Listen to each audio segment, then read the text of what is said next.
Turning the cameras off here for the show. Okay. All right. How are you guys using cameras? Are you guys on Spreaker? We're on Skype, dude. Or Skype, I meant. Yeah. Okay, so I'm phone, but they're Skype. Do you want to be on Skype, Corrence, the booking guy? No, I am fine wherever you have me. Because I just wasn't sure. We know you're beautiful in every single way.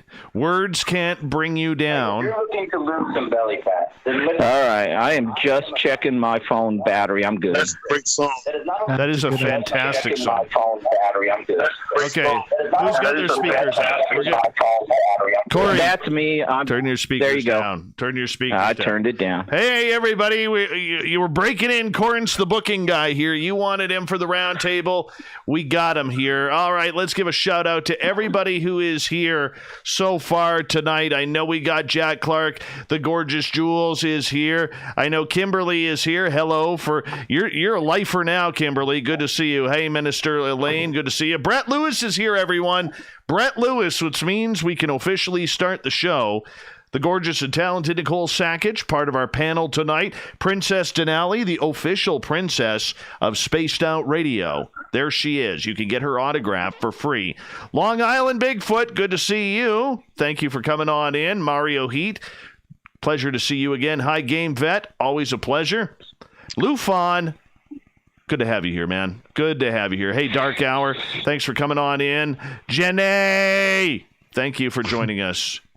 Where are we here? In the hellos. I learned this, just so everybody knows, I learned saying hello to everybody from Rich Giordano. No, I did. I learned it from you. Bullshit. I learned it from you. Because you used to say hi to everybody in your chat room. So I'm like, if Rich is doing that, I'm going to be copycat. That's exactly what happened. Hey, Nick Madrid. Yeah, it's true. Don't even try and deny it. Don't even try and deny it. Sorry, I just put my own spin on it. I know. All right. I thought it was very useful to say hi to everybody. Uh-huh. All right. Hey, Jose, good to see you. Nick, thank you for coming on in and for the tweet of the show tonight. I love that logo you're using that you've created. I appreciate that. Thank you. Motorcycle Therapy Maniac, welcome to our chat room for the first time, unless you've changed your name and you've been here before, but thank you for joining us. Barther L. and the Third Nipple Crew is here, everyone. Barther L. and the Third Nipple Crew.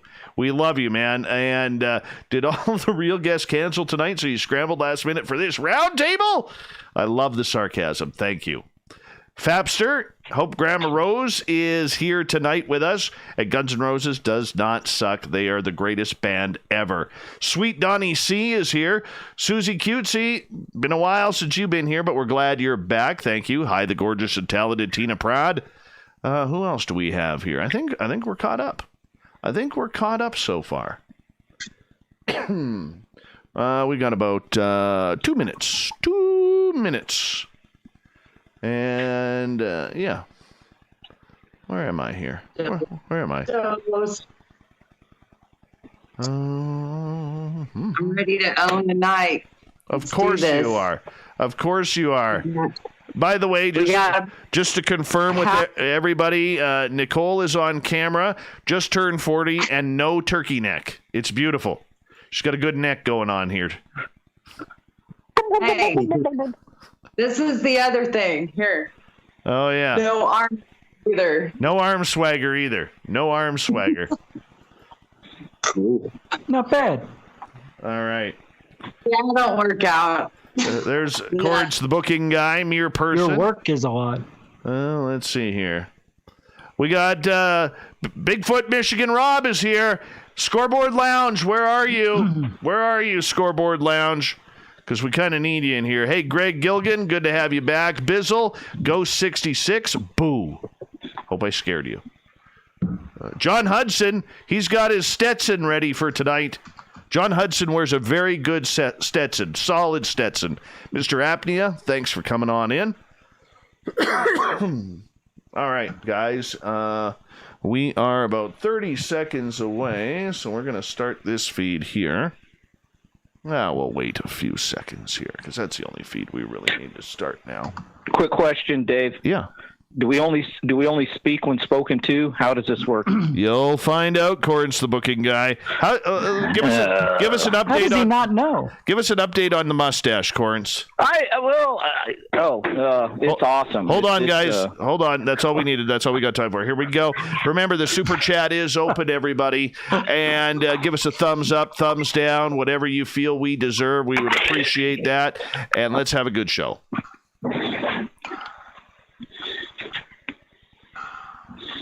Actually, I always forget, and that's my timeout. We got like 20 seconds. 20 seconds. I always forget that. Oh, No, this is what happens when I'm not on top of things. I know. All right. Here we go. 10 seconds.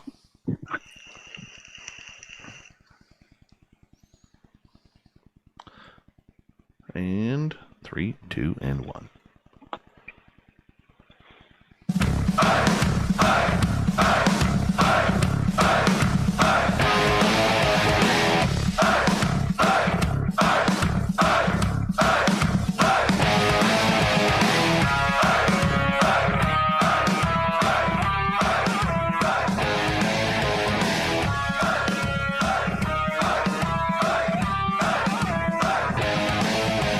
From the mountains of central British Columbia to you listening around the world, this, my friends, is Spaced Out Radio.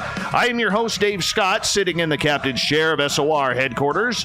We welcome you to tonight's show on our terrestrial affiliates around North America and digitally on TalkStream Live and Revolution Radio. If you want to take a listen to our archives, they are free at youtube.com/Spaced Out Radio. Just do me the favor, hit that subscribe button. Our website is spacedoutradio.com, where we have a plethora of features for you, including rocking out to Bumblefoot and reading up on Captain Shirk's SOR Newswire. Follow us on Twitter at Spaced Out Radio and on Instagram at Spaced Out Radio Show. Tonight's show is brought to you by Chive Charities. Help make the world 10% happier by visiting Chive Charities today. You can find them on our website. Tonight, as we do near the end of each month, we hold the SOR Paranormal Roundtable, where we take a look at the month that was. And you know what? We have a good time coming tonight. It was actually a pretty slow month for big news, for big topics of discussion. And it's just something that, either way, we must plow through. We have to. We are joined tonight by the panel from Goof On. Regular here, Rich Giordano. He's got a great beard and mustache going on. Very thin right now, but I'm sure if he took the time to grow it in, it would look fantastic. Nicole Sakach, who celebrated a milestone birthday this week. She is an experiencer and researcher with Grant Cameron. One of my favorite podcasters out there. Good friend of this show, The Quest, Roy Washington. And you asked for him, so I delivered. Everybody wants to know who the heck Corrence, the booking guy, is. Well, he's on here tonight with all of you. Panel, thank you so much for joining us tonight. I really appreciate it. Thanks for having us. Thank you. As always. Now, I got to say this, first and foremost. I'm going to start off in the Bigfoot world here. The reason why I am doing that, is earlier this week, we had Cliff Barrickman on from the BFRO and Finding Bigfoot television show. And I got to say, I was ready for a real attitude from this guy. And I was pleasantly surprised that he's actually a really, really good dude. I was shocked by that. Maybe a little over-shocked, but I mean, the fact was, he was a good guy. But he said something that kind of irked me. And it was like fingers on a chalkboard. And this is where we're going to start the roundtable, because I think Cliff and his team are doing some fantastic work in trying to prove the existence of Sasquatch in the forests of North America. But here's where I took a little bit of offense. I'm offended by this. And Rich, we're going to start with you on this one. I know. Okay, this is what he said. I asked Cliff about these footprints that people find in the snow, this trail of footprints, and all of a sudden they go and stop. And one of the things that Cliff stated was that they believe Sasquatch is reversing itself and walking backwards back into the prints because it is that much of a smart creature, and there is no way it could have ever disappeared. I said, Cliff, that would leave a double print. And there's claims that there are no double prints in these things. So here's my question, Rich. At times, do we try to be way too scientific and way too practical for the subjects that we cover or want to discover? It's weird that he would even say that, knowing people would think, where are the double printed casts of these things, if that's what they're doing in the snow? I don't know. Can they make casts in the snow? You can. I don't know. You actually can. You use hairspray. Hairspray first before you cast it. Yeah. Okay, so, but I don't know, man. Didn't he used to say that Bigfoot was able to diminish, and disappear? I thought that's what he would think. I thought he said that in the early days. Some people see Bigfoot and then all of a sudden he disappears. There's no trace of him. They didn't see him come out behind the tree. He was just gone. So that's weird. And I know you've had an experience where you saw, kind of like that weird, I don't know, what is it? Sparkly type of, I don't know, like a shimmy? I saw pixelation. Pixelation. Yeah. Thank you. So I don't know, man. I think that's weird. He's probably trying too hard to be different. Come up, maybe be the first person to say that. I don't know, man. We do that in ufology too, and we get it wrong. We try to come up with another thing, another answer nobody thought of, maybe because it can make sense. I don't think Bigfoot could do that and get away with it. You'd have to be one hell of a ballerina to do that. I just don't see that coming out of the big guy. Well, I mean, that's the thing. You're dealing with a creature that could be up to 600-800 pounds, if not more. Right. Okay. I mean, does it have the balance of a ballerina? Does it carry a tape measure with it so it doesn't fall back? What happens if one has a torn ACL? It's not going to have that good a balance. Oh, well, now you're overthinking it, because if he had a torn ACL, he would never go out in the snow and create those tracks. Well, he would if he's wild. He'd have to go get the food. I don't understand it either, man. It doesn't make sense. And I think he's trying too hard, like you said. He's just saying something, being too simplistic or overthinking it. Yeah, that's what it is. You know that. That's because if it doesn't make sense, it can't work for some reason. That's what I always live by. Roy, what's your thoughts? That's a good question. I mean, I'm just thinking that even if he pixelates and like the Predator, his weight is still going to make those prints. So I know I've heard people talk about there's always they think there's always some type of spacecraft in the area that they're connected with Bigfoot. If they're disappearing like that, what if they're being beamed up? But pixelated, I don't think would have anything to do with the footprints. He's going to make those prints whether you see them or whether you don't, in my opinion, unless he's going backwards like that. And I just think that's just too much. I agree with you. Roy. And the reason why I agree with you is the fact that at some point, Roy, we have to be able to open up our minds a little bit. And I'm not saying Cliff isn't. Okay, I'm not saying that he isn't willing to do that. He's going where he feels the evidence takes him. But I think it's a lot of times, Roy, that whether it's Bigfoot, whether it's UFOs, whether it's ghosts, we're trying so hard to be practical and scientific and not believe in the woo, right, that we almost ignore the simplicities of the action that has happened. And for people like me, I find that frustrating. How about you? Yes, I do. I do find it frustrating, but everything about the paranormal just it challenges our way of thinking and the way we break it down and analyze it. So, but yeah, I think him stepping backwards, retracing his tracks like that, is just too much. So, no. All right, Corrence, the booking guy, is the guy who booked Cliff Barrickman. And Corrence, I got to say publicly here, I've said it before on the air, but now that you're actually here for the first time and embarrassed and a little sheepish, and we're going to, make your mustache tingle a little bit here. And I like to brag about my hair and facial hair, but, dude, you kick my butt when it comes to the mustache. You really do. But you're the guy who has booked a multitude of guests here over the last number of months. Dude, you've taken us to a whole new level. So before I get your opinion on this, I just want to say congratulations for all the hard work you do for Spaced Out Radio, man. It is really appreciated, and you do so much to make this show sound fantastic, and I'm thankful that you're there for me, man. Well, first of all, thank you. That's very much appreciated. I appreciate that. And everyone out there, he is correct. I do kick his tush on the mustache, so that's true. No, it's true. It's true. And Spaced Out Radio has been elevated because I'm here. You just need to understand that. Yes, so, very true. Very true. Now that we're done with that, I want to be clear on this Cliff question.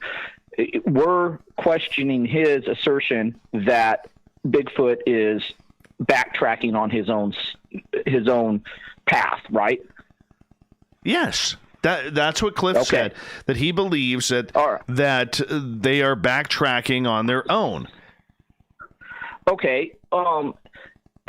My take is, and this is probably something you're going to see, is I just tend to listen to what a lot of people say, and if we're going to a lot of the things that we hear or that we've experienced, a lot of these people are going to say is far out there, is crazy, is not believable. So my take on that is he's coming up with a theory, an idea that I would not necessarily dismiss simply because there are people out there who fully believe Bigfoot is intelligent enough to understand and use portals and dimensional doors. And if that's the case, then you have to be able to at least entertain the idea that the creature would be intelligent enough to do something else, such as backtrack to simply throw people off their trail. That's how I would look at it. I don't have any proof, of course, or evidence of that. I haven't experienced a Bigfoot face-to-face or, that I can say was there. I've heard things. I've had experiences when I go hiking and camping out by myself. But I don't have the same experiences you've had, Dave, or Cliff has. However, I would entertain that. If we believe that Bigfoot can do dimensional doors, he or she can understand how to use them, where they come up. If we're going there, backtracking to me is lower on the level of intelligence to be able to do that. Without being able to create a second print, there would be some sort of smudging. We're talking every single line on the foot, every epidermal or dermal ridge, everything lining up. A footprint is like a fingerprint, man. Okay, if it's completely like it looks like he just simply stepped there and then kept moving without stopping or reversing, I agree with you. Then that would make sense, and that's where you would have to use your abilities as a tracker, or in the academic world of analyzing footprints and the way they would look when you first make them. Then yeah, you can go there. So if they look perfect, yeah, I'm with you on that. I'm just saying I would not just dismiss it out of hand just because, there's no way Bigfoot would do that. On the other hand, you made a good point. If they look perfect, as if he just kept moving forward, then that wouldn't even be something I would have entertained to begin with. Very true. Nicole, By the way, happy birthday, celebrating your 40th birthday and 40th trip around the sun. We really do wish you a happy new year for you in your life. Congratulations on 50 hitting years the old. That's beautiful. 50 years old. Very nice. Unbelievable. Very nice. She looks good. And right? no Forget about turkey it. neck just yet. No neck. No turkey neck. And hey, I wanted to say thank you for coming to my surprise birthday Zoom party. I don't even know who planned that, how it went down, or anything, but I do. that was a highlight. It was your boss, Grant Cameron. Oh, I should have known. that's cool. Look at how sweet he is. He's awesome. I don't know. He might be listening in the chat room tonight. Grant Cameron. Listening. Hey, Grant. Hi, Grant. How are you? He's Grant? always listening. Of course he's here. He's wondering. Either that or he He's fell wondering where his later. Winnipeg Jets are going to trade Patrick Laine this offseason. That's what he's worried about right now. It's not UFOs. It's what are the Jets doing with Patrick Laine. Anyways, Nicole, same question for you regarding Bigfoot. Do we try too hard, to be skeptical because we don't want to believe that there is potential evidence of something supernatural with this creature? Well, I think with this topic, like many paranormal topics, whether it's cryptid or UFOs, I think a little bit of left brain inhibitor comes into play here, where our right brain creative side might witness these things or hear these stories and it clicks with us and we want to believe it, and we probably should. But then our left brain comes into play. It's all analytical, and we give ourselves excuses. Like, no, we can't believe that because this or that. And we've discussed several times that I think we feel science is lacking in these fields. So I think there needs to be a way to maybe account for that left brain inhibiting in these woo fields that we all kind of swim around in. But specifically more with your question about the tracks in Bigfoot that Cliff mentioned, my thoughts are with Bigfoot, I do maybe think that he has evolved to be super stealthy. And we know that he is intelligent. If this creature can do the things that I believe people say they witness or that they encounter or that they see. And another animal in the animal kingdom that is highly strange, we all know, is the octopus. And what does it do? It hides, it camouflages itself, it mimics other animals, it uses tools. So it's really not a big stretch for me to believe that maybe Bigfoot could possibly do these things as well. Especially, I think humans or Homo sapiens sapiens are intelligent. So why wouldn't Bigfoot be just as capable, if not on a more natural, wild level, maybe? But I challenge you to walk backwards barefoot in the snow in a forest and make your print look exactly the same and get the same deviations, get the same exact print in the snow. Oh, I think that's a leap. I do disagree with that when you do try to do it yourself or go in the field. And maybe in a snowy situation, you could have melt out and it wouldn't be so clear. But I don't know. I think of big cats. They're like the stealthiest walking animal that I know of. And you never see them even reverse a couple steps and land in their same print, let alone turn around and have the toe configuration still match up. That's it in a nutshell. But what it makes me jump to is, are there any other animal type tracks in the vicinity of these. If this is a mutation, kind of, he can morph into something else.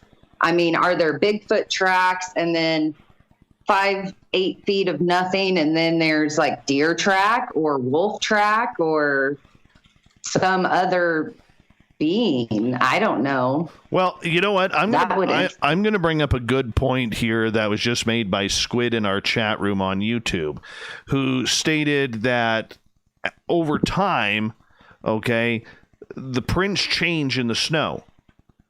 So therefore, unless it all of a sudden hits the brakes and reverses back, the print is going to change. And thank you for that, Squid. That's a very intelligent comment there that sometimes the woo side of Dave doesn't even think about.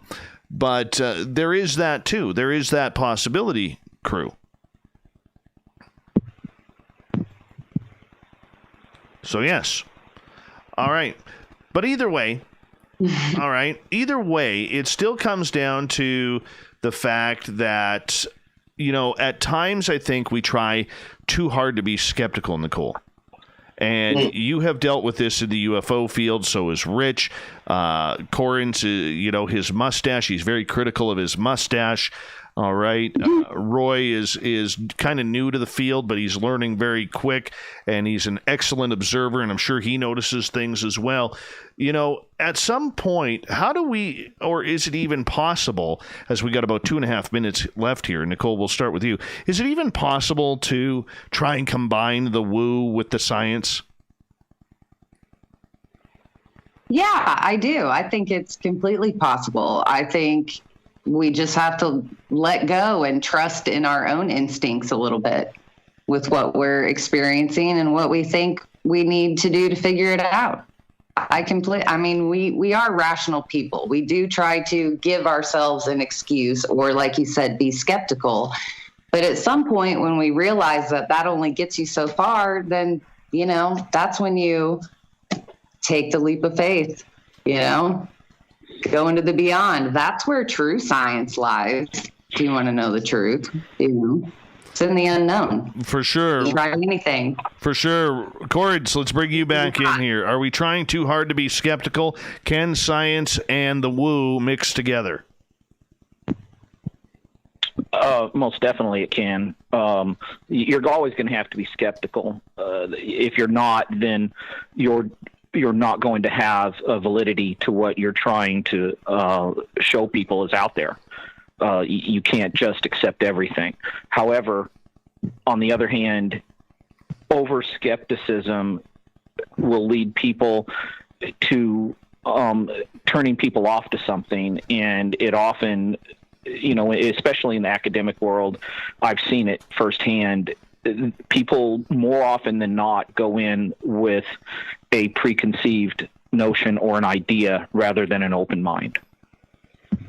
Why do you think that is? Do you think it's out of embarrassment, putting their education on the line? They just don't want to be that person who agrees that the woo is out there?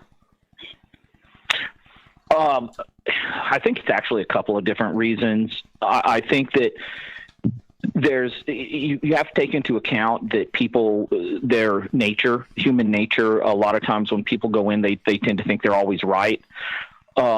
Then I agree with you. People also don't want to put their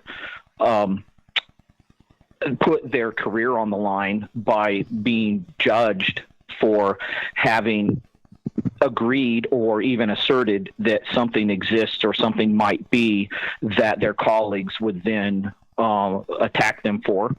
So you have those two things going on. And, I'm not even going to bring politics into it, but it's just human nature, and of course their career. Yeah, exactly. Hold on to that thought, because we are going to go to break here at the bottom of the hour. It's the SOR Paranormal Roundtable. We do it near the end of each month here on Spaced Out Radio.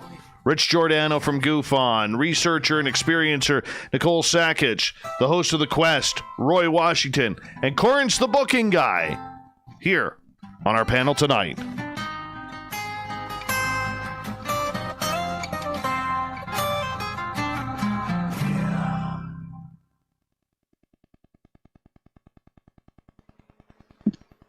All right, we're clear. Right. Cool. Oh, yes. For those of you who are, one of our good friends on this show, and we're going to be getting him on hopefully soon, is Dave Schrader. So we should give a little shout out to him because you can use his code Darkness Radio to get 1 year of Stitcher Premium for just $17. That is cheaper than some of radio shows out there are charging per month for membership. That's cheap. Yeah. And I'm a big fan of Dave Schrader. Not only is he a great guy, okay, but he does one hell of a good broadcast. And, he does, man. Take advantage of that. Totally take advantage of that. Yeah, I got hooked on the Dave Schrader and the Darkness Radio years ago, back in maybe 2010. So yeah, big fan of his. Yeah, me too. He's a pro, absolute pro. Yeah. I don't advertise a lot of shows on here. Richie, I always advertise yours, Quest as well. But Dave is one that I would stand behind. He's been doing this a long time. I personally think he's better than me at what we do here because he's been doing it so much longer, and he's just the consummate pro. Corrence, the booking guy. What the hell are you doing over there? Oh, are you hearing? I'm making some coffee. Sorry. I thought you were like lathering some mustard on a ham sandwich or something. I didn't know you could hear that. I'm getting me some coffee, so sorry. Sounds like a martini. Yeah. I thought he making was a in the martini. bathroom. Oh, I don't think I'd have taken my phone with me there. Oh, hey. You never know. Rich, did you ever play the video? Came out a couple of months ago, where the mayor forgot to turn their mic on and turn his mic off during a council meeting, and went to the bathroom and dropped a big. Oh yeah, and I they all remember heard it. Oh my God, the whole room heard it. That was awesome. It was hilarious. That was awesome. Unreal. That was some of the best stuff I've seen on TV in a while. Wasn't he? That. Didn't he talk or something? No, what else did he do? I think so. He was grunting. Grunting, yeah. Yeah, he was like, That's so funny. That's like the biggest embarrassing. That's like the most embarrassing thing that can happen. Oh, yes. Oh my. Right? Other than walking out with your pants down by accident. Like, Oh man. 1 second.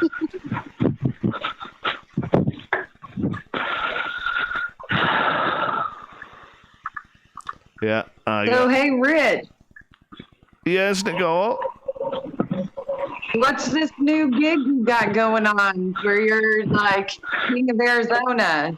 You and Doc Skinner like reign over Arizona and are going to investigate things. What are these rumors I'm hearing? well, third phase is doing something that hasn't been done other than MUFON and trying to create a team of researchers for each state. And we're starting out here in Arizona with me and Doc Skinner as if people have any sightings or any weird activity, we'll go investigate it and come back with the report, film everything, and document everything. So then it would be going up on third phase, and it would be an episode, more or less. Corey, are you Corrence? Are you okay? I mean, it sounds like you're walking up like 2 or 3 stairs there. It was the Keurig making noise, and then I walked in here, and Hellboy's walking around with his mouth, so I got kind of concerned he's going to start howling while I'm on the show.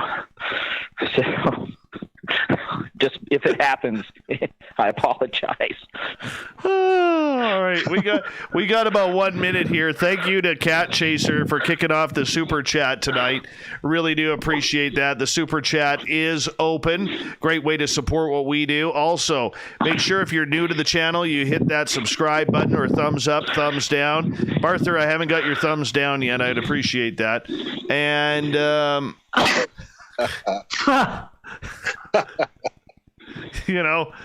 Or maybe, I don't know. Oh, Bearded Lady usually gives me a thumbs down too. But How do you know who gives you a thumbs down? Oh, we know. there it is. There it is. I can see it. Thank you. Appreciate that. Down like okay. Great way to support this show is do a little shopping at the SOR Vault on our website. Join the Space Travelers Club for $5 a month. We're going to kick things off here, everyone, in about 5 seconds, so hold tight. Spaced out.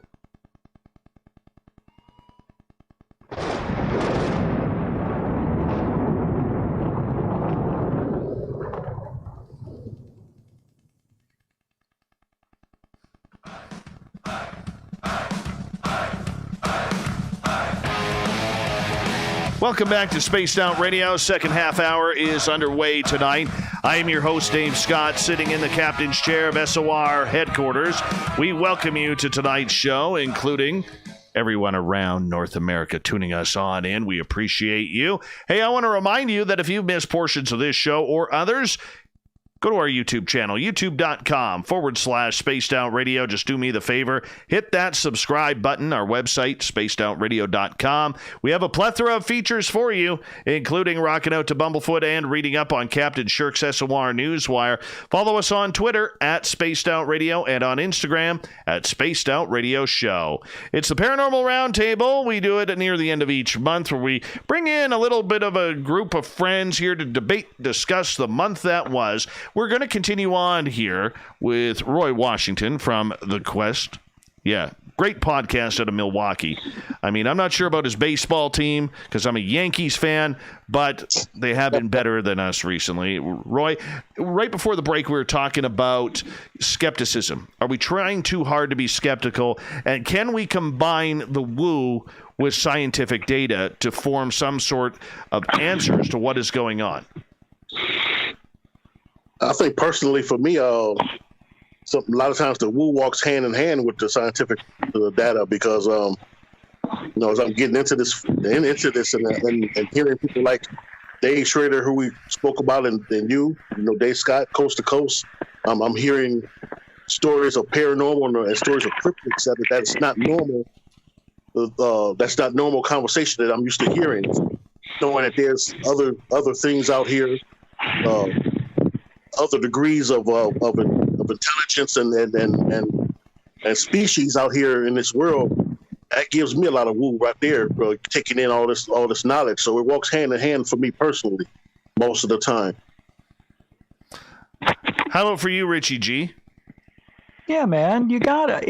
Aren't we already combining them? That's what we're doing when we go there. We're combining it. So Yes, I don't sir. understand the question. Well, I know that, but the fact is, and if I go back to Cliff Barrickman, because this is where it all started, and once again, Cliff did a fantastic job in talking about Bigfoot, especially through all of our technical difficulties. And I'll tell you, once again, I want to remind everybody what a heck of a guy he is. But one thing that he said is there is no evidence regarding the woo side of things. There's no scientific proof that it is going on. It's just a matter of stories that need to be investigated on a scientific way. I don't agree with that. But what is your opinion, Rich? Yeah. Well, I don't know. I don't like the comment. I don't. That's what we're trying to do is see what scientific data we can compare. That's the thing. That's what stinks about the paranormal woo. It's never the same. You can't duplicate it. And if you can, then you say, okay, that's what is that? Where it keeps coming back over and over again, and the energy just keeps repeating. People see the same apparition in the same place over and over. What's that called? Repetition. Residual. Thank you. Residual. So that is the only thing that may be duplicated, but it still doesn't duplicate scientifically. You may see it in the same place, but it doesn't show up on your whatever meter you have that day that you're using. Maybe you'll get an EVP, but you can't get the same voice or the same words repeated, or it's really not smart enough, to answer. It's not intelligent. Who knows? I don't know. It's very confusing, and that's what I think we're doing, Dave. We're trying to put all this stuff together and trying to duplicate it. And since we can't, it's hard to say it's actually there. It's hard to prove. Well, you got it one time this way, another time that way. But wouldn't you agree there's something going on there? Yeah, but it could be just the rocks underneath or the way the house is designed, all this other stuff, interference from, who knows what, Wi-Fi.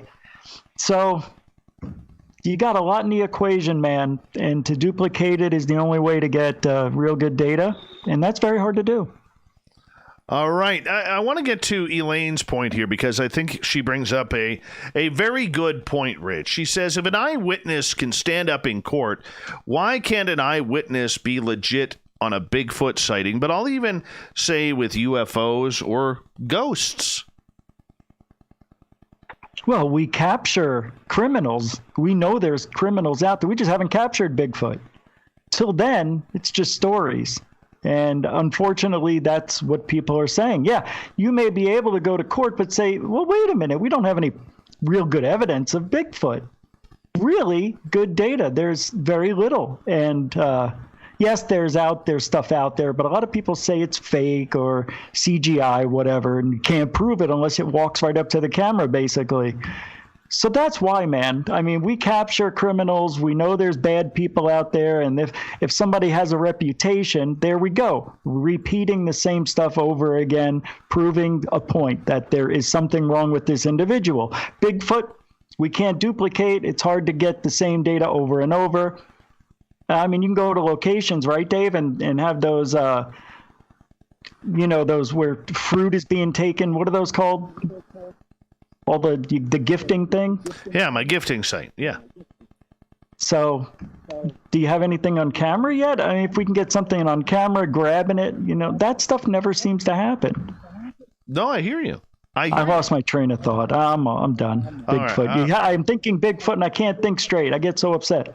All right. Let's go over to you, Corrence, the booking guy. You can take yourself off mute now. And there he is. Did you hear that unmute right there? Did you hear that unmute? That was a beautiful unmute there, Corrence. Appreciate that.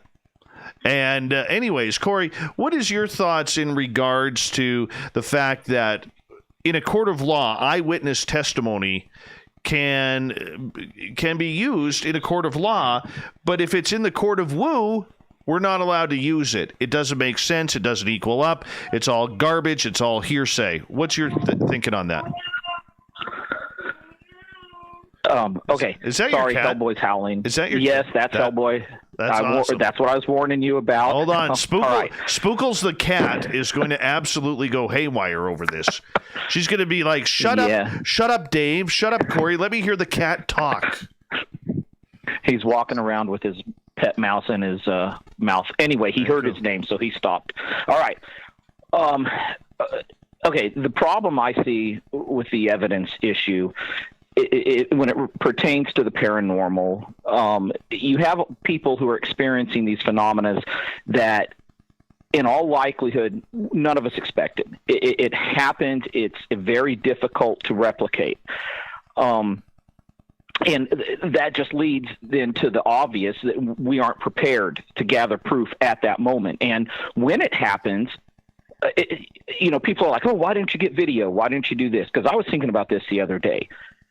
Some of these things that I've experienced, the last thing on my mind is to sit there and think clearly, get a video, make sure, oh, here we are, I'm thinking calmly and I'm just doing my thing. It's taking you by surprise, and it's kind of freaky, for lack of a better word. So you're not thinking of that. And then the scientific community, or people who want real proof, they want you to go out and say, okay, we need proof of this. So you're going to set up your equipment and you're going to go do your thing. But again, a lot of these things happen in events. These are events that happen very unexpectedly. And that's very difficult for us to gather the kind of proof people want. Now, on the other hand, along the lines of what you're talking about being in a court of law, it comes down to, again, human nature. People have their belief systems in place. They have things that they are fully willing to say, this is what we will take at face value, and the other things we won't. and then a stigma is placed on the things they won't. And I think that's kind of where we're struggling with right now. Nicole, I want your opinion on that. In regards to in regards to eyewitness testimony, that it's good enough for the court of law, but it isn't good enough for the court of woo. Oh, well, it should be good enough for the court of woo. And I will say those in session probably haven't been active enough in the field and tried for themselves to really find out what everybody's talking about. I think the court of woo is surface level, or what does Don Schmidt call it? Armchair research, that kind of stuff. So it sounds fantastical, but even fall back to, Mr. Hall on Sunday nights, he breaks down what would stand the truth of court and what doesn't fly in the court of hearsay. We see that in the media too. We hang people out to dry before they even get before a judge. It's terrible. No, very true. Very true. But in our community, all right, we see that the minute somebody wants to give eyewitness testimony, immediately you hear the groaning, you can actually feel the eye rolling coming at you. All right, everybody says we've had enough of it, we don't want any more. People are frustrated by it, and I could see that. It's only been 70 years worth of eyewitness testimony, but we still can't discount it because we're sick of it, Nicole. Right. I don't think we should discount it. I don't really know who's sick of it. I kind of think that experiencers have been neglected through this whole 70-year process. I mean, we were talking about being skeptical a few minutes ago, and we all approach it that way. Well, we've been approaching it that way as a community, I think, for 70 years, instead of listening to the sometimes fantastical things and information that experiencers have. They're the ones pushing the envelope in the research field, I believe. That's my opinion. I think people who aren't experiencers have good intentions and do good research as far as digging into cases and giving those nuts and bolts aspects and those skeptical points of view. But those of us that fall into the experiencer contactee category, it's a different story. I think back to even the days of Hal Puthoff and Targ, like running their experiments and trying to even test Uri Geller. I mean, they knew he had capabilities, but even developing a standard way to test his abilities and be able to repeat it and have it be so truly subjective, they found that difficult. Every test they ran, they could find a hole in it. So even back then, the science was kind of lacking. They knew that they couldn't, with their given tools and their given mindsets, they still could not figure out how he could do the things that he could do. And currently, I look at the work of people pushing the envelope like Wendy Gallant and Rob Freeman. I know Grant has been sharing a lot of their work. And it's kind of playing off that Eastern philosophy point of view where you can use your mind to develop these capabilities that we've forgotten that we have as human beings. And what they work on currently is seeing without your eyes. And the way I kind of describe it is seeing with your third eye. And they've developed this method of, you blindfold yourself and you start off with these training methods and you practice, and a lot of it is colors and shapes, and it's amazing. I mean, people practice this method. I think you interviewed Caroline Corey on SOR. She, does a lot of interesting work in this kind of consciousness and human capabilities as well. So I think that's where the science lies. I think that's where the gap is bridged. More experiencers need to throw their hat in. Very true. Let's get over to Roy. You're going to have the final say on this category. Court of law allows eyewitness testimony, but in the court of woo, it means absolutely nothing to the majority of people out there. What's your take on this? I think it means a lot to us in the paranormal community, but when it comes to the leaders, when I'm talking about the government heads of the country, I think that it's still a situation where they kind of want to be hush-hush about certain things.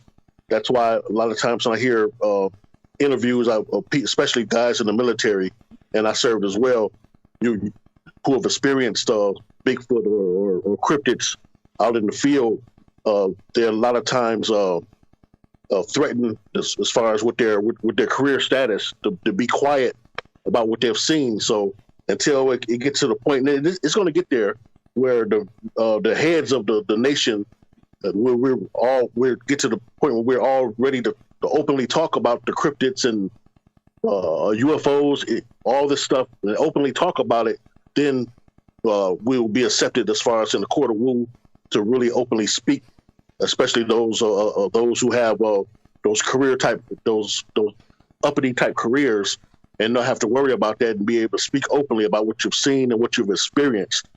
So I think that's the difference right there to me. Okay, so with the fact that there's a lot of people out there, Roy, who are seeing things, they're having these incredible experiences that cannot be explained. They can only explain them the way we do. And let's face it, as humans, we are not the most accurate species out there when it comes to remembering how things went and how things looked. I mean, we've proven that over and over again. But when it comes to evidence in what we are dealing with, ghosts, Bigfoot, Dogman, fairies, gnomes, aliens, UFOs, all right, that's a lot of times all we have. That's all we have, and we have to take the best of it. So do you think we are failing as a paranormal society by shutting down the eyewitness testimony? Or do you think we're actually gaining from it because we're forcing people to be better? I think a little bit of both, and I think it's good to force people to be better. Whether that's maybe being quicker with getting the camera out, or I know these cryptids, they're so fast and they're so quick, but just maybe stepping our game up as far as getting this evidence, as far as getting clear footage, and clear pictures of what's going on out there in the woods, or what's going on in your house as far as with paranormal activity going on. So I think in a way it's both ways to be good. But yeah, we do need to step our game up, and I think with technology we will be able to catch what we're not able to catch now. Maybe a couple years from now, our footage will get much better, and our evidence will get much better. So it's coming. It's coming. Well, I hope so. I hope so. We're going to shift gears here as we got about 5 minutes here before we go to break at the top of the hour. Our SOR Roundtable participants tonight, we have Corrence, the booking guy, Roy Washington from his great podcast, The Quest, out of Milwaukee, out of Arizona, Height Unknown, Weight Unknown, Little Richie G from Goof On, and the 40-year-old virgin, Nicole Sakach, who just turned 40 the other day. So we are just having some fun tonight on the SOR Roundtable. I had to do it, Nicole. I apologize. I did have to do it, though. And I know you're laughing. I'm trying not to snort. I think I snorted. I think I did. Anyways, getting back to Cliff Barrickman, he made another fantastic comment on the show that I think is worth discussion. And Nicole, I want to start with you on this one, if you don't mind, and we will carry this one right through into hour number 2. And it's about video. It's about video evidence. And he was talking about Bigfoot. But I really believe that this can be carried over to everything in the paranormal world. Ghosts, UFOs, aliens, you name it. And he said, due to CGI and due to people making mock videos and hoaxing videos and places like YouTube allowing these videos to get huge amount of hits from the public, that the day of video evidence is pretty much over. That's a very strong statement on his part, but I have to agree with it. I really do. Nicole. I think Rich has been talking about this lately on Goof On, or at least he has over the last couple weeks, about what was the one with the kites? These crazy Japanese or kites that drone kites. Yes. Well, my son got a foam LED glider for his birthday, and I was throwing it around the front yard, and I thought of your show, and I was like, "Yep, UFO hunting just became almost non-existent. Impossible.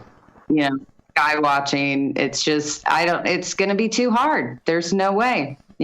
15 years ago, drones weren't in play, and now drones with CGI and all the cool tech just getting cooler and smaller and quieter and more advanced. Yeah, it's the death. It's the death of the UFO video. That's really too bad, and that's a remarkable point. Rich, I'm going to save you for last on this one because I know you're going to have a lot to say, and I want to give you the freedom of time when we get to that point. Roy, let's bring you in here now. We may have to carry your answer over into the second part here as we only got about 90 seconds. Do you think video footage of anything weird, strange, supernatural is dead as evidence now? Maybe right now, but like I said before, our technology is steadily increasing. So as technology increases and we get maybe drones or something that's like she said is quieter, more discreet, we should be able to catch more things out there out there in the wilderness or wherever we're trying to find.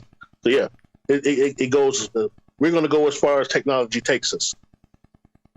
I get that, but I mean, the way people are faking things, the way that they are trying for that 15 minutes of fame, Roy, or that 100,000 or million hits on a video, on a YouTube video that they've monetized, where they're going to make, you get 1 million hits on a video, you're making money off of that. Right. Yeah, but, we have a saying that says real recognizes real. And remember, I told you guys, I got hooked on Dave Schrader's show when he debunked a guy who had these EVPs, and one was just a fake EVP. So, with the people here in our paranormal community who's great at research and debunking, we'll be able to debunk the ones who's faking it, and the ones that's real, we'll be able to tell what's real and what's fake. Mm-hmm. Well, that's a good way to put it, gentlemen.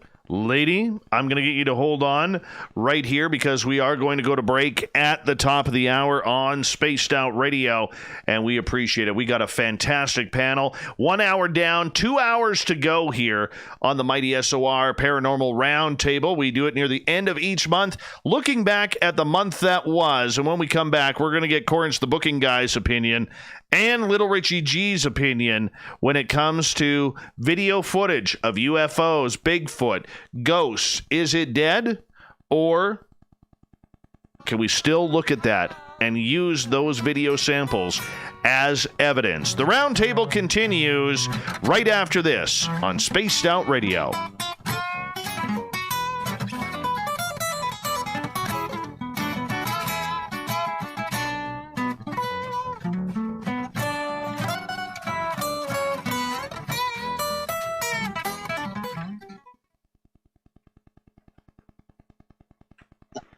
Are we clear? We're clear. Okay. I'll be right back, guys. You guys talk. All right, And remember, we're still live on YouTube and Spreaker, guys, so no swearing. Can I go pee? Just kidding. I'm going to throw in a more positive spin on the answer I gave. I do think it's just going to be that floodwaters of anybody can throw up garbage videos, and it's just going to overwhelm everything, especially with tech. But those of us that are active in our experiences and have been doing this for decades, I don't know, it's going to like push our envelope. I know I see that stuff and I'm like, every video I see, well, I'm like, where's the other 2 camera angles? Where's the other footage? Like, really? Anybody who does this seriously, I know they have more than a cell phone that they probably have in the back of their vehicle somewhere. So we're just going to have to step up our game. Nothing wrong with that. That's why I feel the fake can be debunked. You know, we have people out here in the field who's very experienced, and they'll find those little quirks in there that will raise questions when it's not real footage, when it's something that's set up or whatever. But yeah, I loved your answer. That was great. Thank you. Yeah, I was like, oh, he's being positive. I was more negative than usual, but I don't know. It's disheartening sometimes. But I think about what I try to do, and I don't know. Yes. It took me 20 years to get something on camera that I thought was worth a crap. Still tore down, it's still tore down, and that's okay. I'm still the best of what I got. It's not, pointing my camera going, oh, there's 6 suns. Like, here's Venus. Hey, Corrence. Yeah. Hey, man, thanks for being so cool every time in the YouTube chat room, man. When I come in there, man, you're always so cool, man. Thank you. No problem. It's good to see you there. I wish you could or had the time to interact more. Yeah, you got a lot to say. Monday through Thursday, I'm at work, third shift, and I'm enjoying the show from work, and then like Friday and Saturday I'm at home. So yeah. No, that's cool. But it's good to at least see you can listen. Oh yeah, I'm listening. Yeah, and I kind of pop in and out, man. I just love it, man. It's been about over a year now, man, and I love the SOR family, man. This is great. Well, thanks for the support. You guys, a lot of people out there, I don't think they realize how hard Dave works, and he's not getting paid jack. So yeah, he's for the quality of the show you guys get, and some of the crap he has to put up with that you guys don't even hear about. Yeah, we appreciate y'all's support. It means a lot, especially to Dave. Yeah. So thank you. Yeah, thank you. And you're welcome. You're welcome too for doing that. Usually, if I think you're pretty cool, I'll be nice to you. So there you go. So I talk to my cats. I ask them, "What do you think about Leroy?" And they're like, "Yeah, he's got the same name as your uncle. You can be nice to him." So. That's great. Corrence, you really are kind of the master of the chat room. You can have like 10 conversations going on at once, and they're in depth, and you're kind of a wizard. Kudos to you. Well, thank you. It's much harder, I've noticed, being on the show and trying to do that in the chat. So now I understand some of the times I've heard Richie, all of a sudden Dave asks him a question. He's like, what? Oh, I was in the chat. Well, now I completely understand, because you get caught responding to people's questions or what they're saying, and then all of a sudden your name's brought up. I can empathize much better now with the guests, I guess. It does take getting used to. It's gotten me a number of times. 90 seconds. Oh, yeah. It took me a second to realize I had a mute button on my headphones here, which my son had gotten me because he wants me to game with him. So, yeah. Hey, thank you to Jules for the $2.99 super chat. Really appreciate that. Thank you to Cat Chaser for the super chat earlier on in the show as well. We really do appreciate it. Hey, B. Baker, how you doing, buddy? Good to see you in the chat room. Thank you for coming on in. Yeah. I'll just wait with you guys now that we have 1 minute.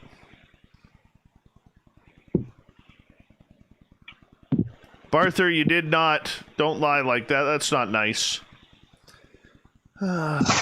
Hey, Elliot. Welcome to the show. Hi, Larry. Hi, Ross.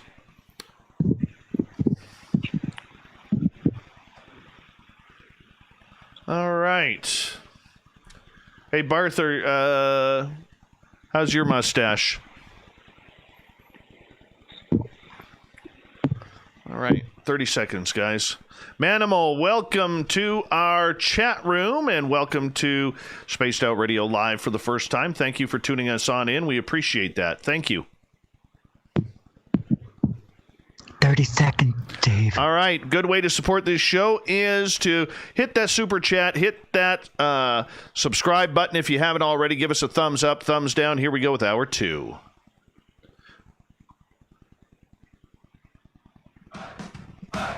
You're listening to Spaced Out Radio with Dave Scott.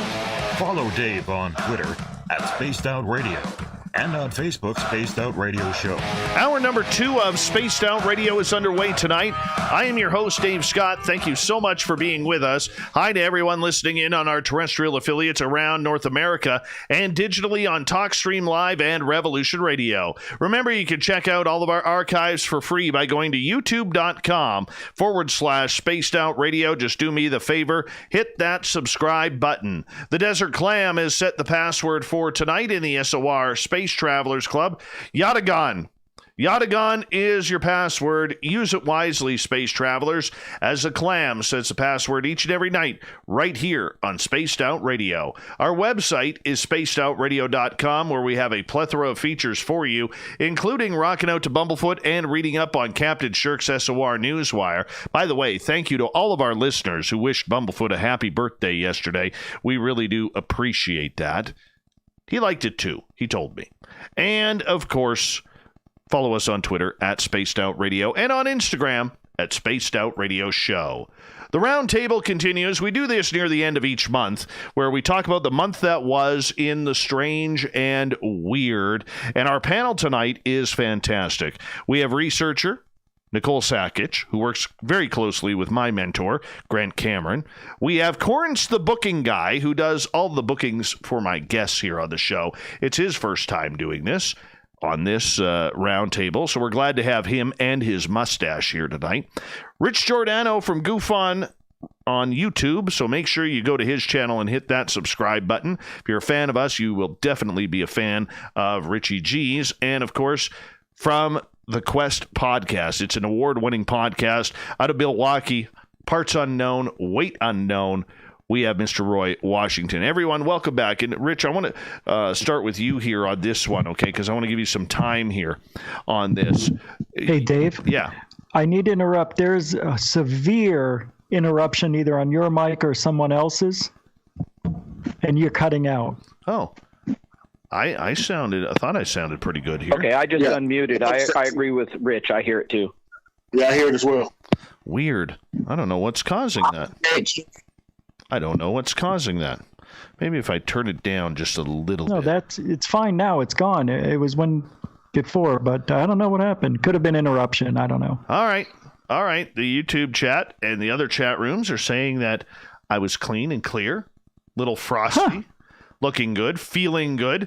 All right, Rich, let's get to you on this one because I want to give you some time, and then Roy, you'll finish off this portion of the conversation that we're having about video footage being dead. Okay, can we rely, Rich, on this? Now, you started in ufology about 15 years ago, and you were running around with a camera trying to catch UFOs and breaking them down. All right. I think you're a very important voice on this when it comes to video footage and UFOs. Now we don't have a chance, Dave. Everything has changed so much because of all the free editing software, the apps that can put a UFO right on any picture you want. You can make it. You can make it look real. I mean, the experts can tell. But when we started out back then, the software wasn't free all the time. It was, you had to have to. It was a craft, more or less. And YouTube wasn't even around when I started. So as soon as YouTube hit, all the hoaxers, all the people who had this in mind, knew their talents could be used on YouTube, were showing off their skills. And the Australian UFO wave, a bunch of other websites out there, they just put everything out there trying to trick everybody. And now we have drones. We have the software that's incredible and free. You can do anything you want. You have balloons, birds, bugs, everything else, planes. Now there's going to be 40,000 satellites from SpaceX going to be going around in the atmosphere. So we're going to see all sorts of weird reflections. This is the hardest time. I don't see how it's going to get any better, because there's going to be more toys in the sky, more business done with Amazon and their delivery drones, FedEx and whatnot. There's going to be so much stuff flying around that nobody's going to be able to tell what's a real alien off-world vehicle or a drone. And now they have remote control kites, holograms, all sorts of stuff you can put in the sky, and you would think it was really there.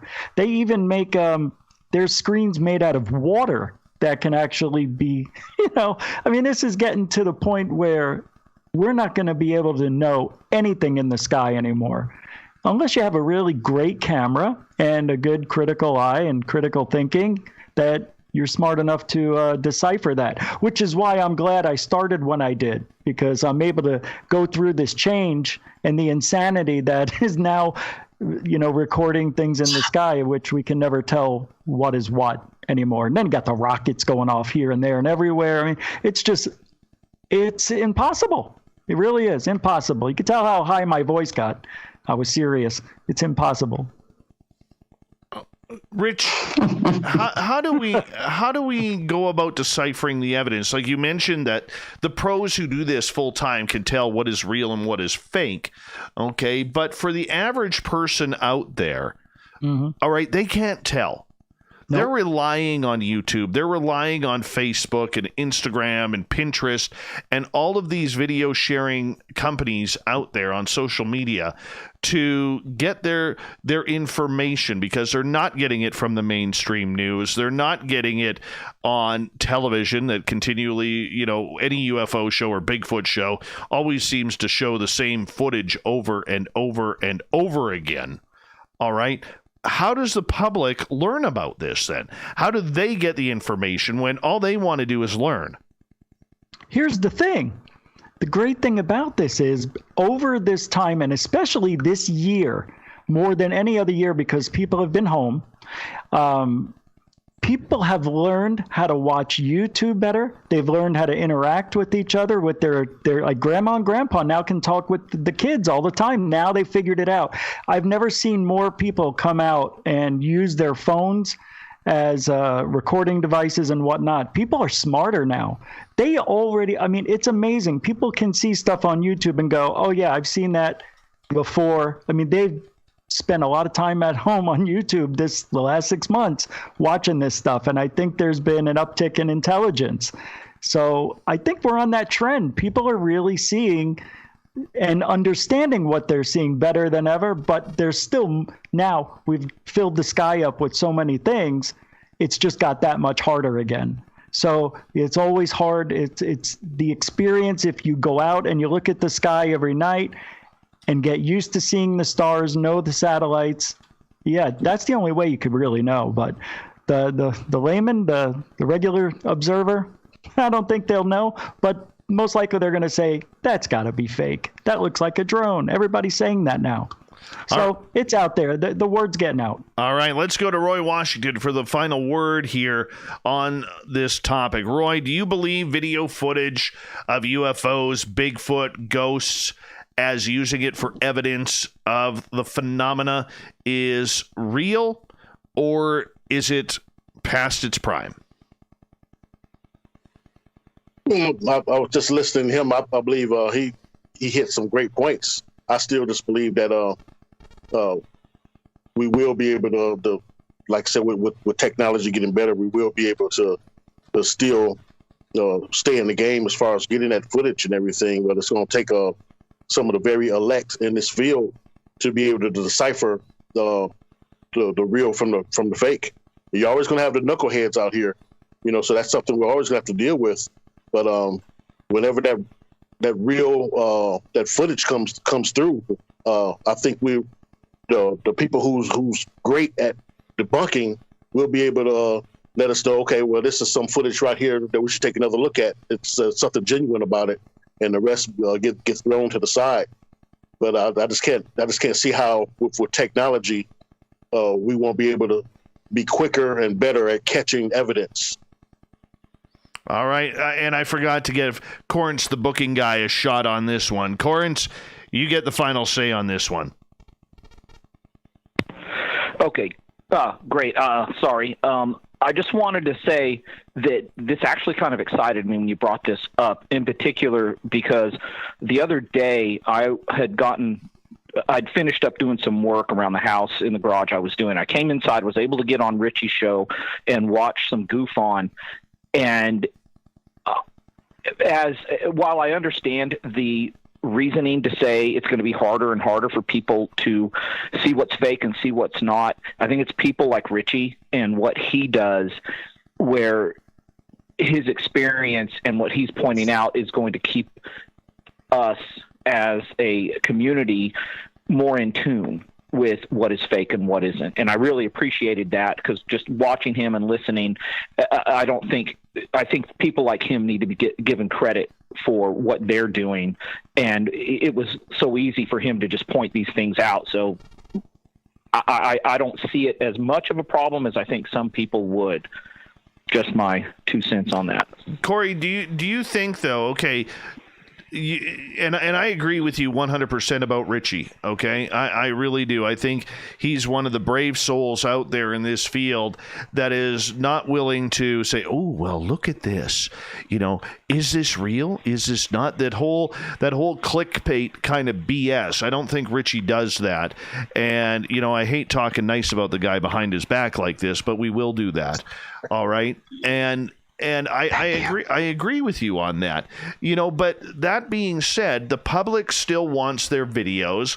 They want their evidence. I don't know whether or not a company like SkyHub is going to be very effective about, putting these UFO trackers in people's houses that people can purchase to see if they have UFO activity.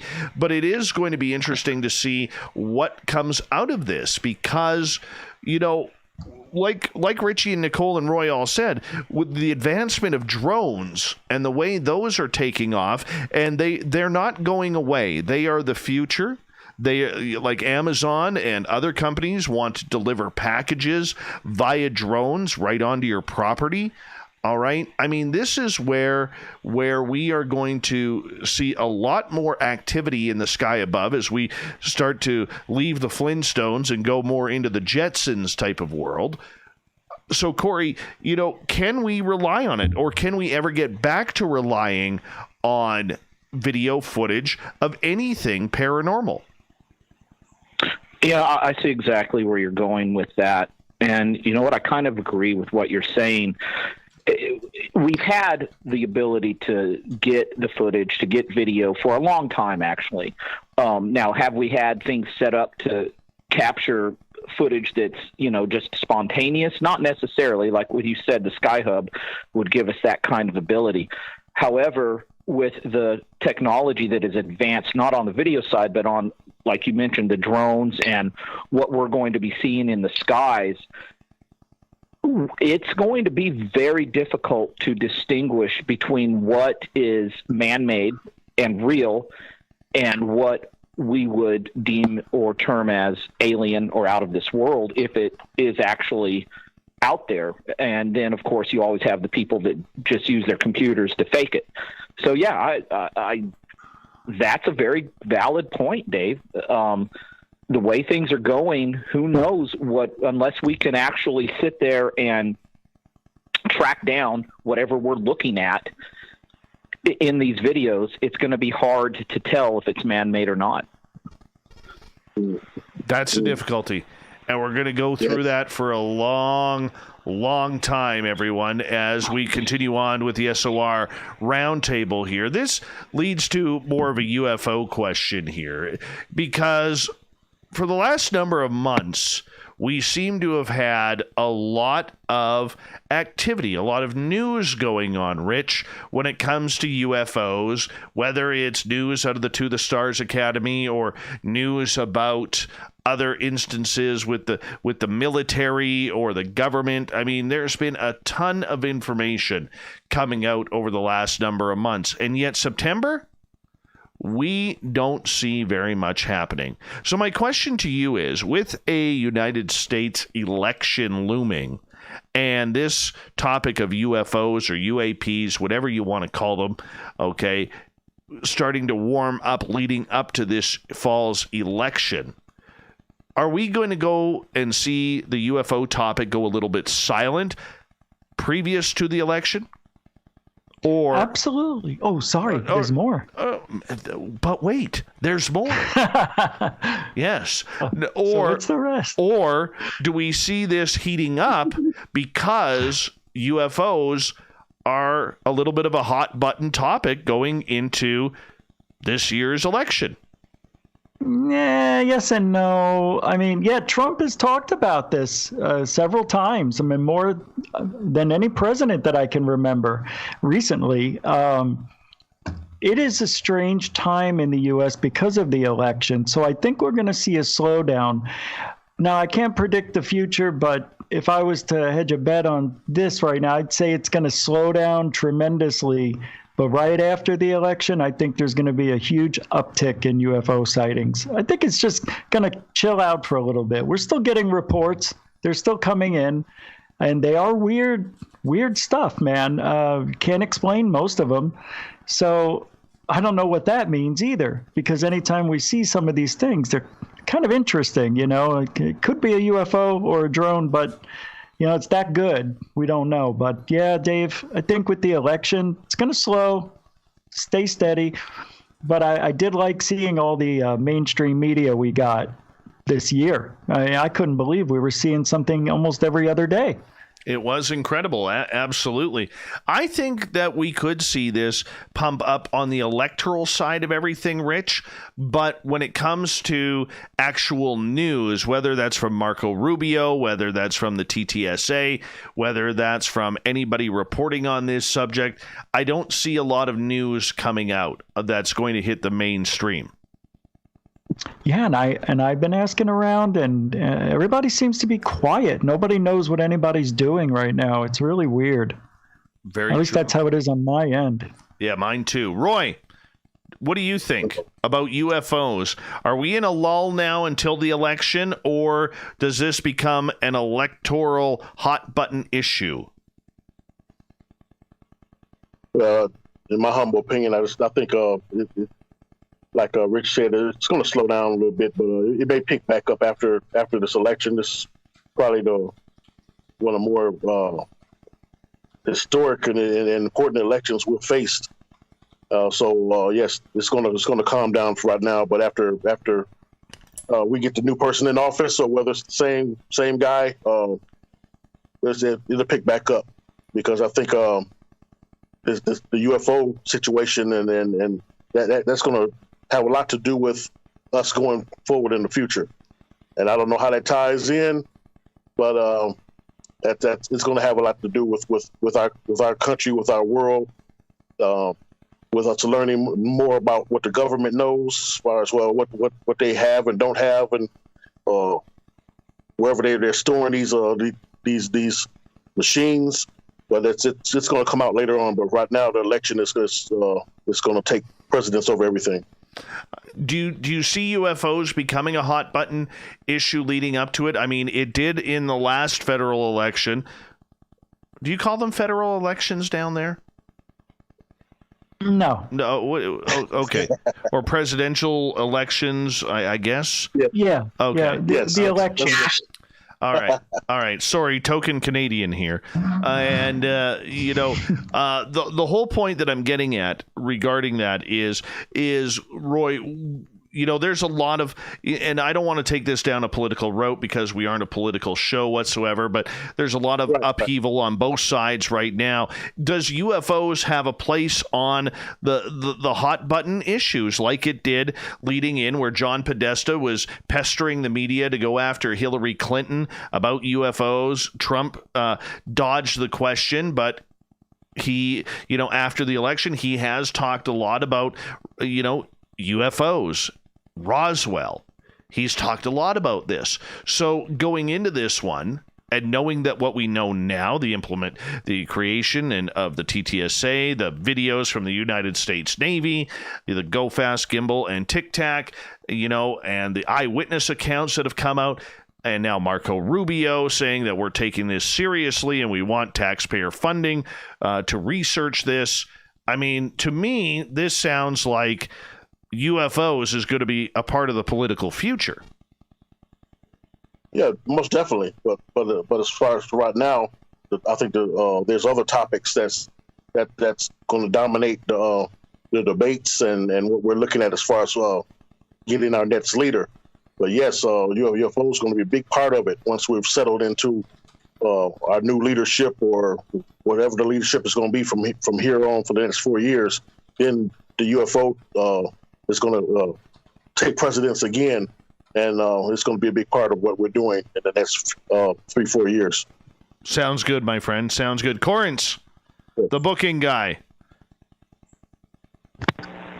Let's get your opinion. Okay. Let's get your opinion on this about UFOs and the lull of September after a very, very interesting spring and summer of UFO news. And now all of a sudden we don't have any.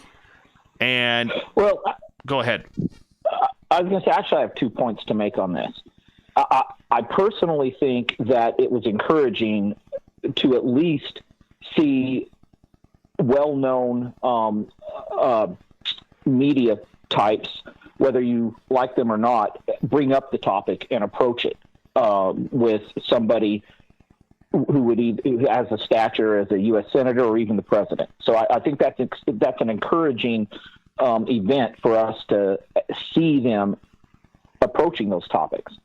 Also, as the election approaches, I'm interested to see with how the energy is changing. There's a lot of energy coming out of people right now. And I'm interested to see how that's going to affect what people are seeing, what they observe, or even activity. My line of thinking is that as the energy of the population of the world increases and changes, it can also affect things that we see. And this is a theory of mine, but things we see or events that take place. So I'm anxious to see what's going to happen. I would personally think that things might increase. I don't know. That's going to be the hot button topic. And why, in about 30 seconds or less here, Corey, why do you think it'll increase? Well, again, it's just a theory I have that as these energies are increasing and there's going to be a lot more, well, let's just face it, there's going to be more seeing, I don't want to go political. There's things are going to increase in the energy that may not necessarily be a good thing, but it's out there. It's all out there. And I think there will be maybe, I don't know, I'm guessing here, theories on observations, maybe people coming, because think about it. One of the theories is that UFOs and aliens are time travelers, humans from a different time. Wouldn't this be an awesome time to come back from the future and observe? I'd be like, oh, heck yeah. I want to come and see, what's going on. I agree. My friend, you hold on, Nicole. We are going to get your opinion on this when we come back, because I know you'll have a number of points to say on this topic, being that you work closely with Grant Cameron and numerous other UFO people in this world. So let's get back to it. We are going to go to commercial here right now on Spaced Out Radio.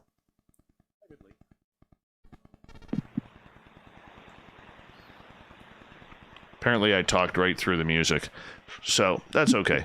My boo-boo. My boo-boo. All right.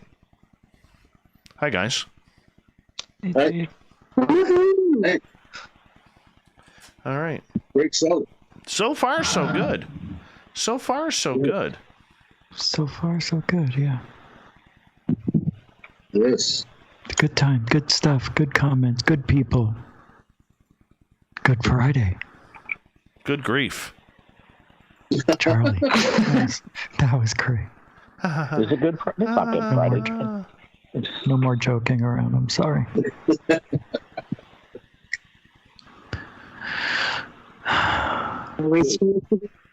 At midnight.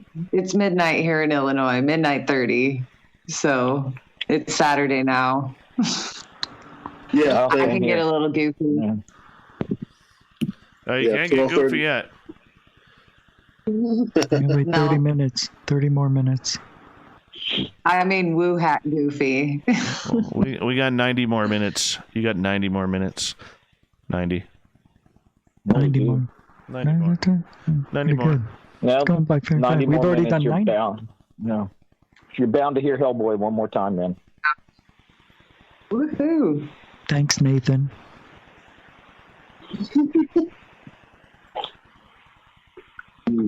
Trying to be a more serious, structured individual, Yes, and it's just not working. What is with that? What is with that? Got to bring more serious me back. It's hard. I don't know how to do it. Why? Shh. What's the That's what she said. I'm just joking. I don't know. I don't know. Tiger can't change his stripes, Rich. Come on. I know. Anybody? Get at. If anybody wants to feel old this week, besides Nicole, it was 30 years ago this week that AC/DC's The Razor's Edge came out. Horrible album. How do you figure? Ugh. One good song on it. Two good songs. Oh, okay. Then it's good. The Razor's Edge was so underrated, and nobody played that song up until Iron Man. That's right. It was fantastic. I remember cranking that in 1990. Thunderstruck was great, but then you go like 4 songs in, and you got like The Razor's Edge, and I was just like, oh my gosh, this is awesome. Yeah. You're right. I'm really surprised that AC/DC hasn't created a Stu Gerson song yet. Stu Gerson's he can make it his own self, he can. The man's a genius. He can lift a whale up with one pinky tied behind the other. Stu Gerson, the man from down under over. He's the best man with the longest hair and the shortest body. Stu Gerson, the man. Never. I got nothing now.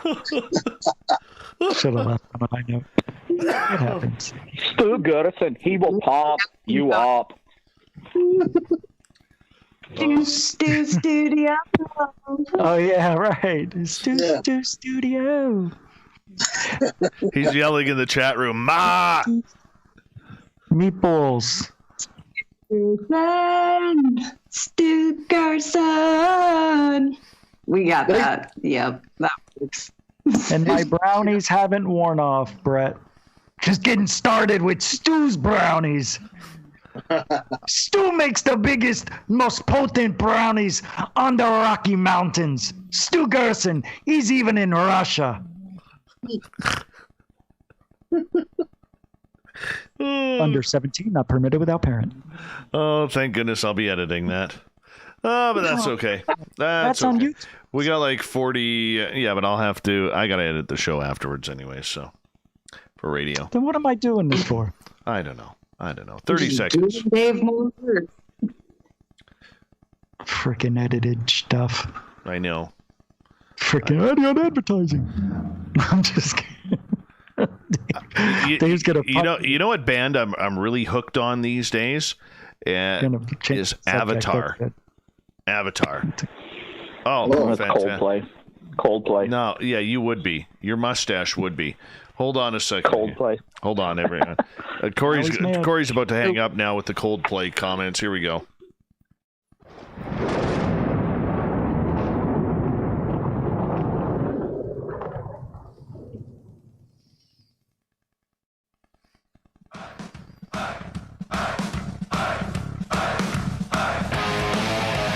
We passed the halfway point of Spaced Out Radio tonight. I am your host, Dave Scott, sitting in the captain's chair of SOR headquarters. Thank you so much for taking the time to join us. We really do appreciate it. Want to remind you that if you've missed most of this show or others, check out our free archives at youtube.com/Spaced Out Radio. Just do me the favor, hit that subscribe button. Our website is spacedoutradio.com, where we have a plethora of features for you, including rocking out to Bumblefoot and reading up on Captain Shirk's SOR Newswire. Follow us on Twitter at Spaced Out Radio and on Instagram at Spaced Out Radio Show. The SOR Roundtable continues tonight with a fantastic panel. Tonight we have from GoofOn YouTube channel. Make sure you hit subscribe on that. Rich Giordano. We have The Quest, Roy Washington. Researcher and experiencer Nicole Sakach, and Corrence the Booking Guy, and Corrence the Booking Guy's mustache. Two separate entities. Nicole, I wanted to bring you back in here for a quick moment here, because we were talking about UFOs. All right. We have had a lot of news in 2020 in the UFO field. All right. Some good, some not so good, some political, some not. But in September, the topic really, really took a downturn. Not much news coming out. And so do you believe this is due to the coming presidential election in the United States? Or do you think that it's just because there was no news to come out? I think that's in part. I think there's been no news because maybe, just maybe, like we've been discussing over the last couple months, maybe people are taking this downtime to educate themselves. Maybe the media has gone, oh my God, we really don't know anything that we're talking about.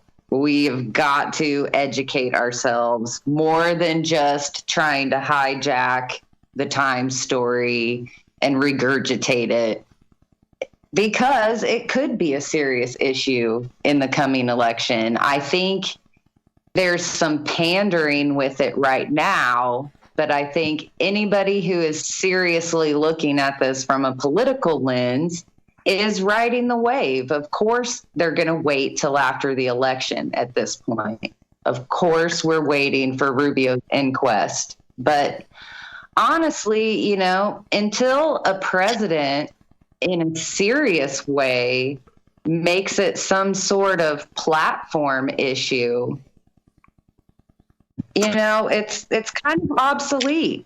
You know, yeah, we've had presidents in the past, you know, ride this kind of pop culture. It's cool to talk about UFOs and go on Jimmy Kimmel or wherever they go. And they're like, oh yeah, UFOs. I'm going to walk into office and say, show me what you got. Tell me all about it. You know, and that's kind of still in a joking manner. You know, they're not being serious. Definitely not. Definitely not. When it's debated, you know, at a national debate between two candidates, you know, that's when I'll kind of take it serious as a political issue. Right now, I think it's treated like, we want it to be treated like a minority social issue. But it's not. Right now, what we have is this military money investigative issue.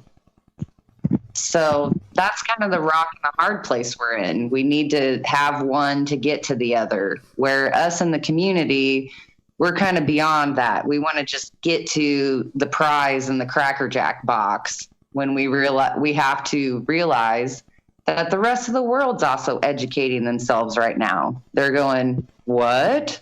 Nimitz isn't a joke? President Trump mentioned this a few times now. What? Rubio? What? Like, I don't know. There's old timers out there who have gone through this before, but there's also this whole new generation with the backing of TTSA, with their hat in the mix to say, regardless of the political outcome of the election, or regardless of what Rubio's can find out, TTSA is still going to push the issue and bring it to pop culture, bring it to the public. So at least that's what they say. All right. That's where I think let's talk a little rock. Let's talk a little rock and roll here for a little bit here. All right, because, well, for those of you who are feeling pretty young out there and feeling sprite, it was 30 years ago that AC/DC released the Razor's Edge album. I don't know about you, but I am feeling old. Being a teenager and hearing Thunderstruck and then the Razor's Edge for the first time.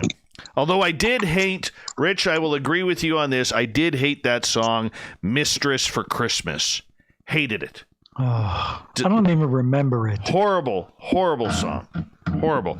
Anyways, quick question here, just a quick up here. Favorite AC/DC song of all time?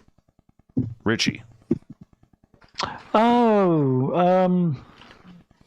Wow. Yeah, it's impossible, but I would say what really is in my memory is Back in Black. And I remember hearing that for the first time, and I was out of my mind in love with it, Yeah. So for me, I think that's why I would pick that song, but there are so many. I don't know, but that's it for now.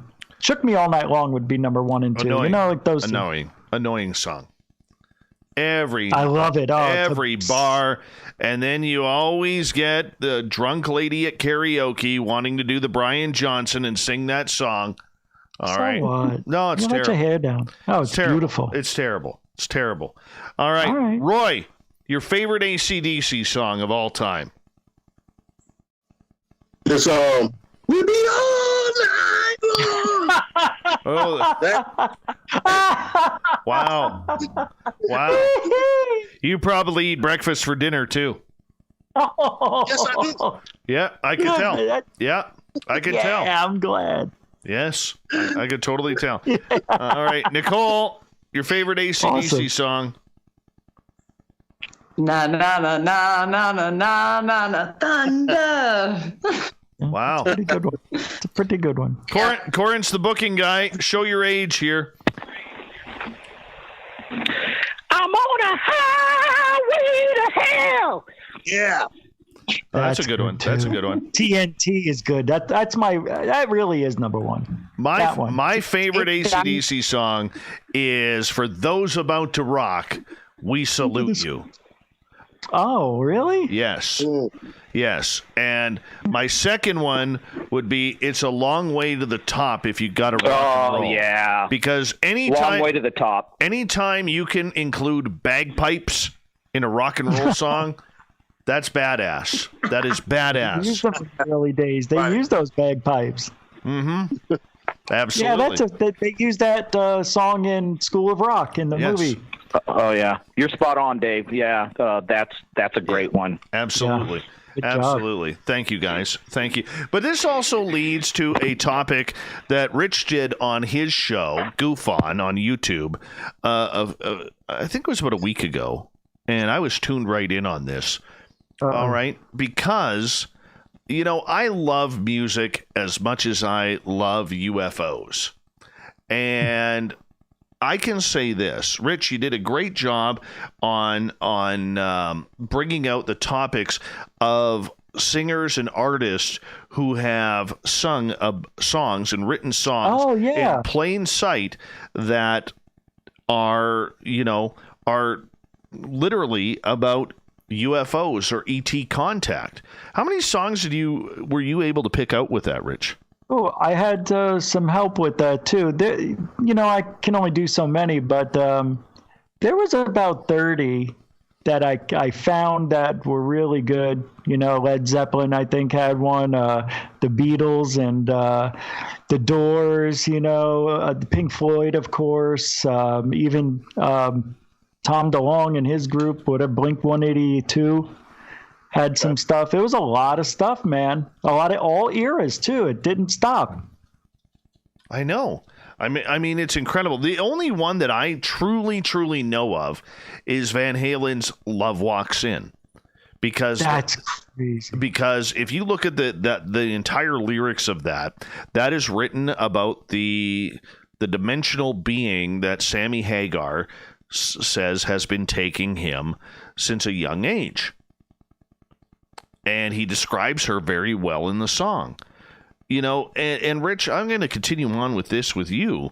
I mean, when you see these artists who are writing songs about ET contact or UFOs, I mean, how have we missed this for all these years? Yeah. Well, that's weird. It seems like I was able to pick up on several of these over the years. This has been something I've always followed. I never talked about it. I always forget about talking about it. And when I was reminded of the Van Halen one by you, I think, and I'm like, oh my God, that's right. I can't believe I forgot about that. Was like the biggest one of the time.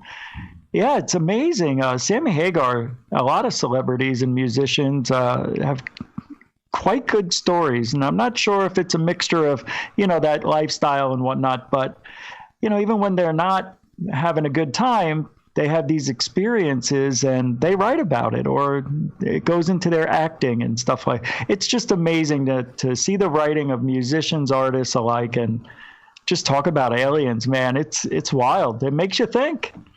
My favorite one, I can't say it on the air, and I know this is Captain Shirk's favorite song, is Rob Zombie's "Everybody's Effing in a UFO."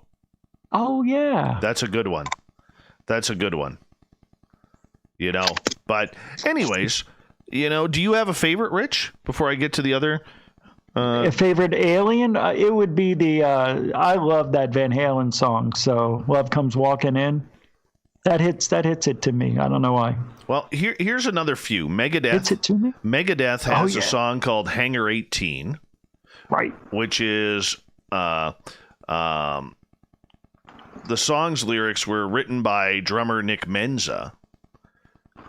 Apparently they say he was inspired by Close Encounters of the Third Kind. I think he's got aliens personally. The Ramones 00 UFO, which is kind of weird, comes after Blitzkrieg Bop and all that kind of stuff. That's a good one. I don't know. I don't remember the group Saxon. I'm reading a list off of Kerrang. Oh yeah, the music magazine Kerrang. Saxon had a song called "Watching the Sky." Not only does it mention government conspiracies, but it also points out how ridiculous the likelihood of Earth being the only planet with intelligent life is. All right, Muse and Starlight. The Misfits, I Want to Turn Into a Martian. Ace Frehley's all about the aliens. His song Space Invaders. Oh. Yeah. How about you, Roy? How about you? I don't know too many, I'm trying to think. I don't know too many songs I've heard that dealing with the aliens. But, you kind of got my attention when you said Ace Frehley. Because Kiss was one of my favorite groups growing up. And, he's the star man. Rocking out, So, yeah, I'm a big fan of Ace Frehley and Peter Criss and all those guys from Kiss.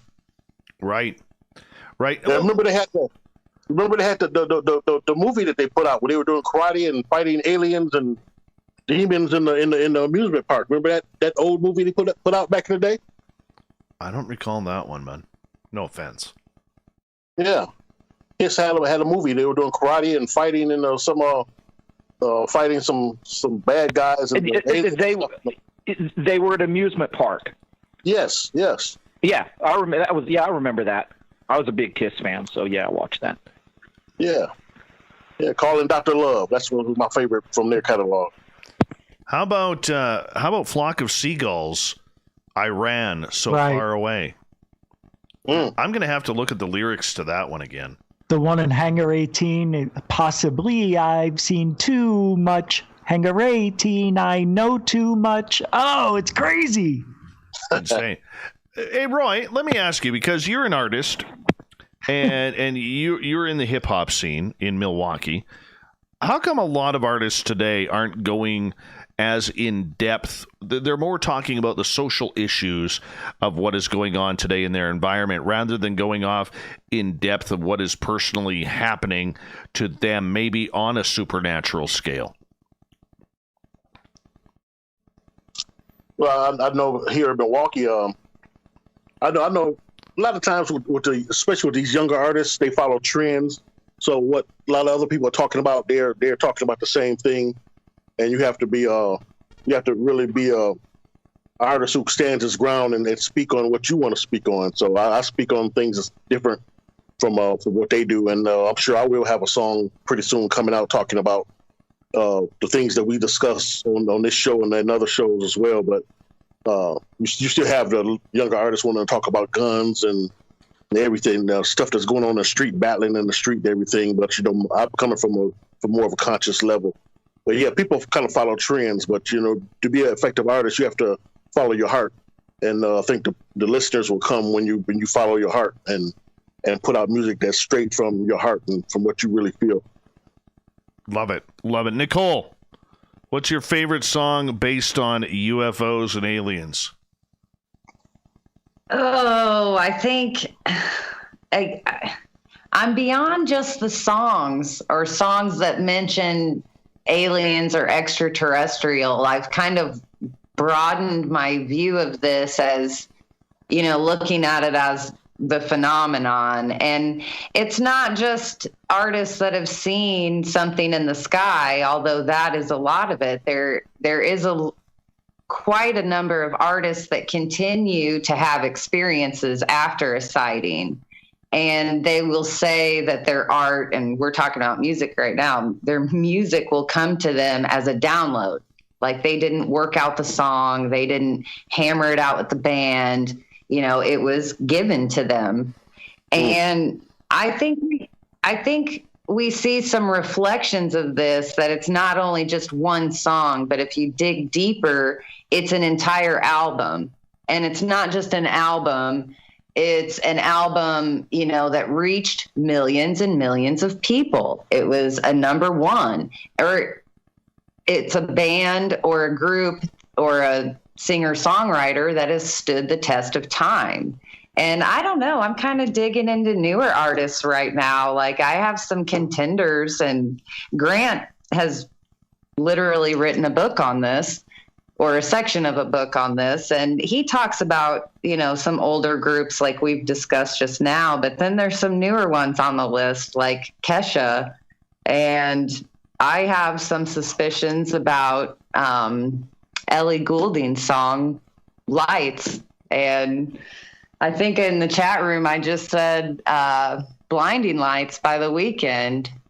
But if I had to say my favorite, I think if anybody has followed my experiences and what I've shared online, or maybe some of my local pals, they know when I'm trying to do my thing with the phenomenon, I tend to crank Dave Matthews, which we've heard he's an experiencer, and we know his albums, several of them have gone number one. And you see a lot of interesting songs of his, that kind of play with not just aliens, but the phenomenon and how we know it as experiencers, not just a pop culture UFO or gray alien sort of thing. So I could go on and on about music.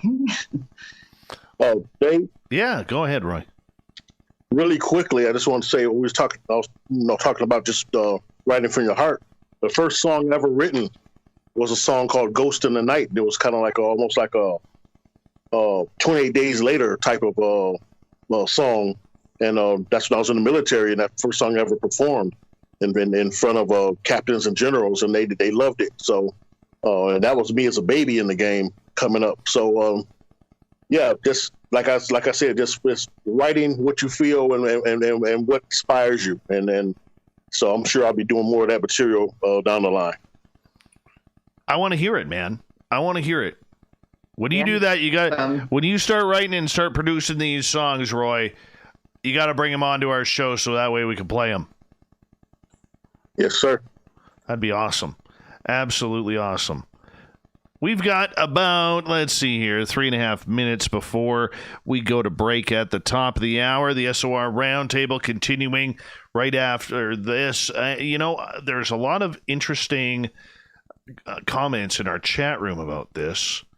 Let's see here. Flight 19 by Angel Witch. Thank you, Renee. Yeah. Joe Satriani, Surfing with Aliens. Flesh Wound put out Planet Caravan. Surfing with the Alien. Kimberly put out Journey's Wheels in the Sky Keep on Turning. That's kind of interesting. All right. Lance had one about Motorhead, about Lemmy Kilmister singing about UFOs in the song Victory or Die. Oh, yes, Remy, I forgot about this one. 99 Red Balloons. Remember Nania, the German song? 99 Luftballons. Yeah, it's about UFOs floating in the summer breeze. And the band ELO.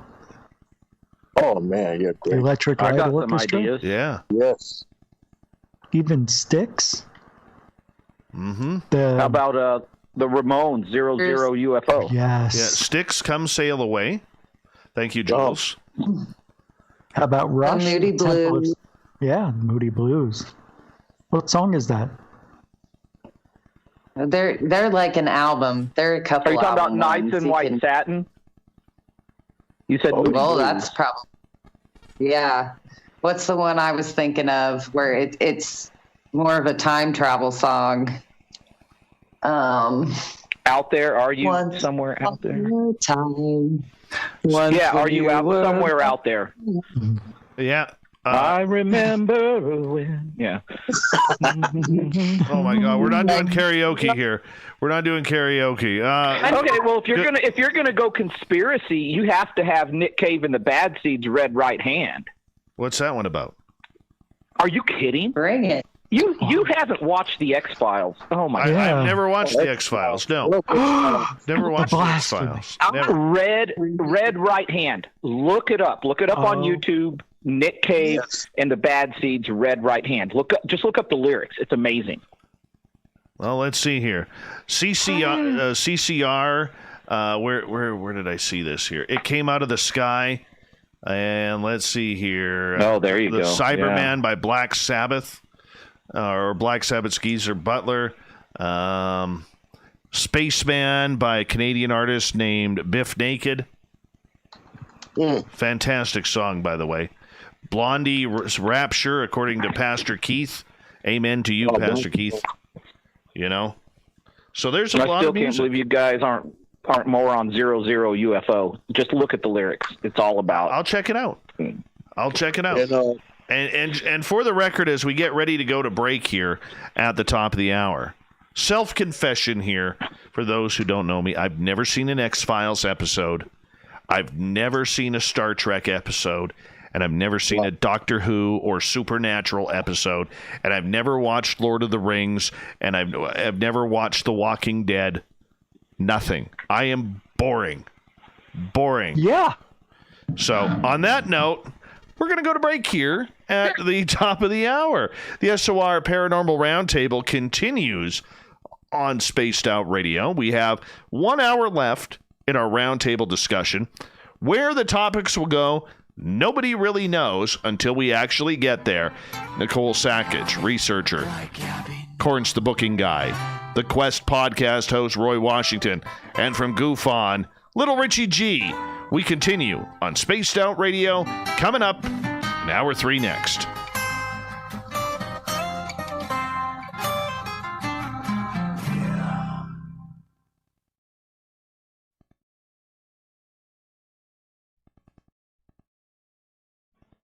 You know what's really cool about the new system, Richie?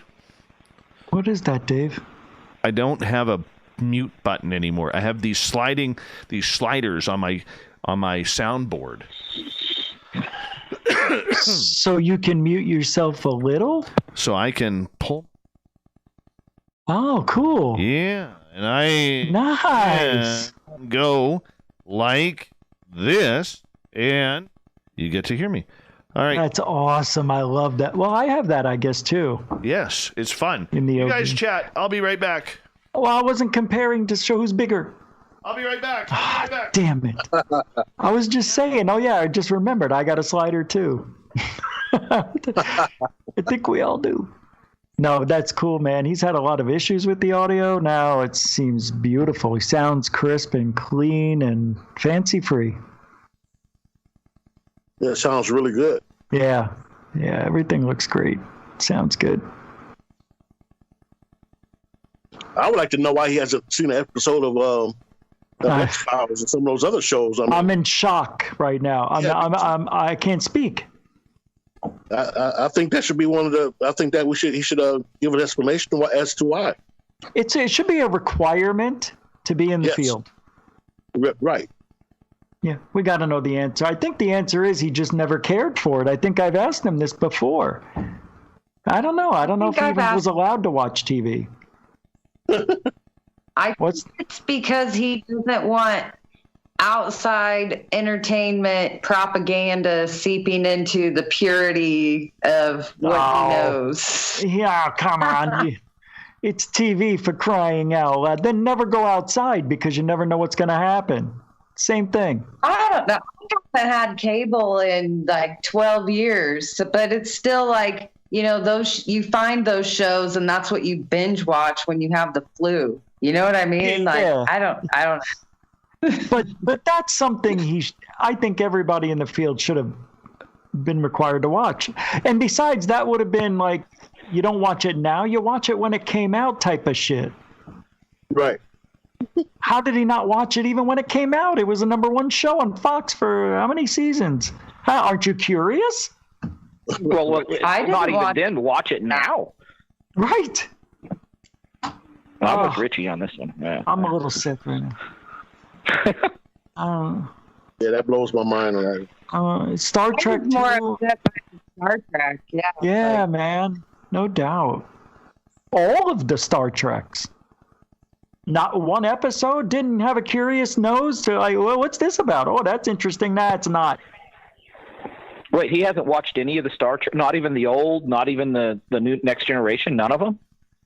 I'll be honest. I don't know if he meant all of them because he just said Star Trek.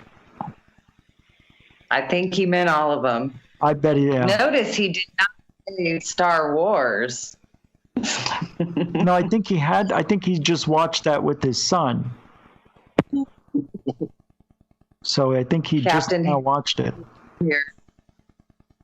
Somebody watched it. I don't remember. Should be a requirement. X-Files. Rebel? So Star Galactica and Galactica. Space 1999. All the sci-fi. Space 1999. I had my son watch that with me the other day. I got it, and he just went off on the whole premise of what happened. If anybody's familiar with what actually takes place, how it starts, my son is extremely scientific, and he was.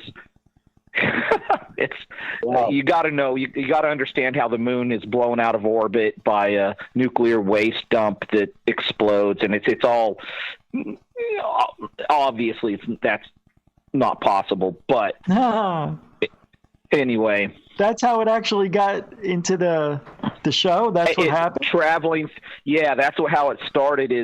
There's a nuclear waste site on the moon, and something goes wrong and it explodes. It's been a while since I saw exactly how it happens, but it explodes and it shoots the moon on this trajectory out of the solar system.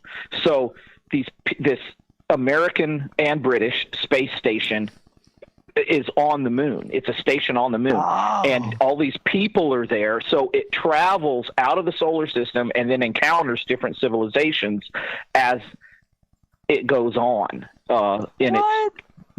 Yeah, you got to watch. 1999, they had the spaceships. Yeah. They did have spaceships. I don't remember a moon. It was the moon they were on. It was wow. No, watch it again. That's Battlestar Galactica. Oh, maybe I'm confusing them. 1 minute, guys. 1 minute. I'm confusing them. You're right. I'm sorry. Hey, I want to give a big shout out to Lee Bodge jumping in and passing over a super chat. I have £1 or 99.99 cents of a pound, which I think is like $2 Canadian, to be honest. Nice. Somewhere around there. Thank you, Lee Bodge. Thank you, Jules and Cat Chaser, for the super chats tonight. Really do appreciate that. Also, a big thank you to everybody who has hit subscribe on our YouTube channel tonight. Give us a thumbs up, a thumbs down. We got 119 people tuning on in live tonight so far. It's been a blast to have you guys as we go for hour number 3. Great way to support what we do. Join our Space Travelers Club on our website for just $5 a month. And of course, get some SOR swag at the vault on our website. It's always a good thing to do. Here we go, everyone, with hour 3, pardon me. Just a couple seconds here. Here we go.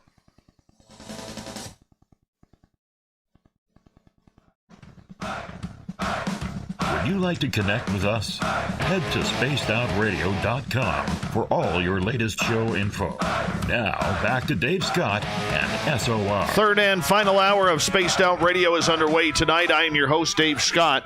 Thank you so much for tuning us on in. We really do appreciate that, especially if you're listening in on our terrestrial affiliates around North America and digitally on TalkStream Live and Revolution Radio. Remember, you can check out all of our archives for free by going to youtube.com/Spaced Out Radio. Just do me the favor, hit that subscribe button. The Desert Clam has set the password for tonight in the SOR Space Travelers Club.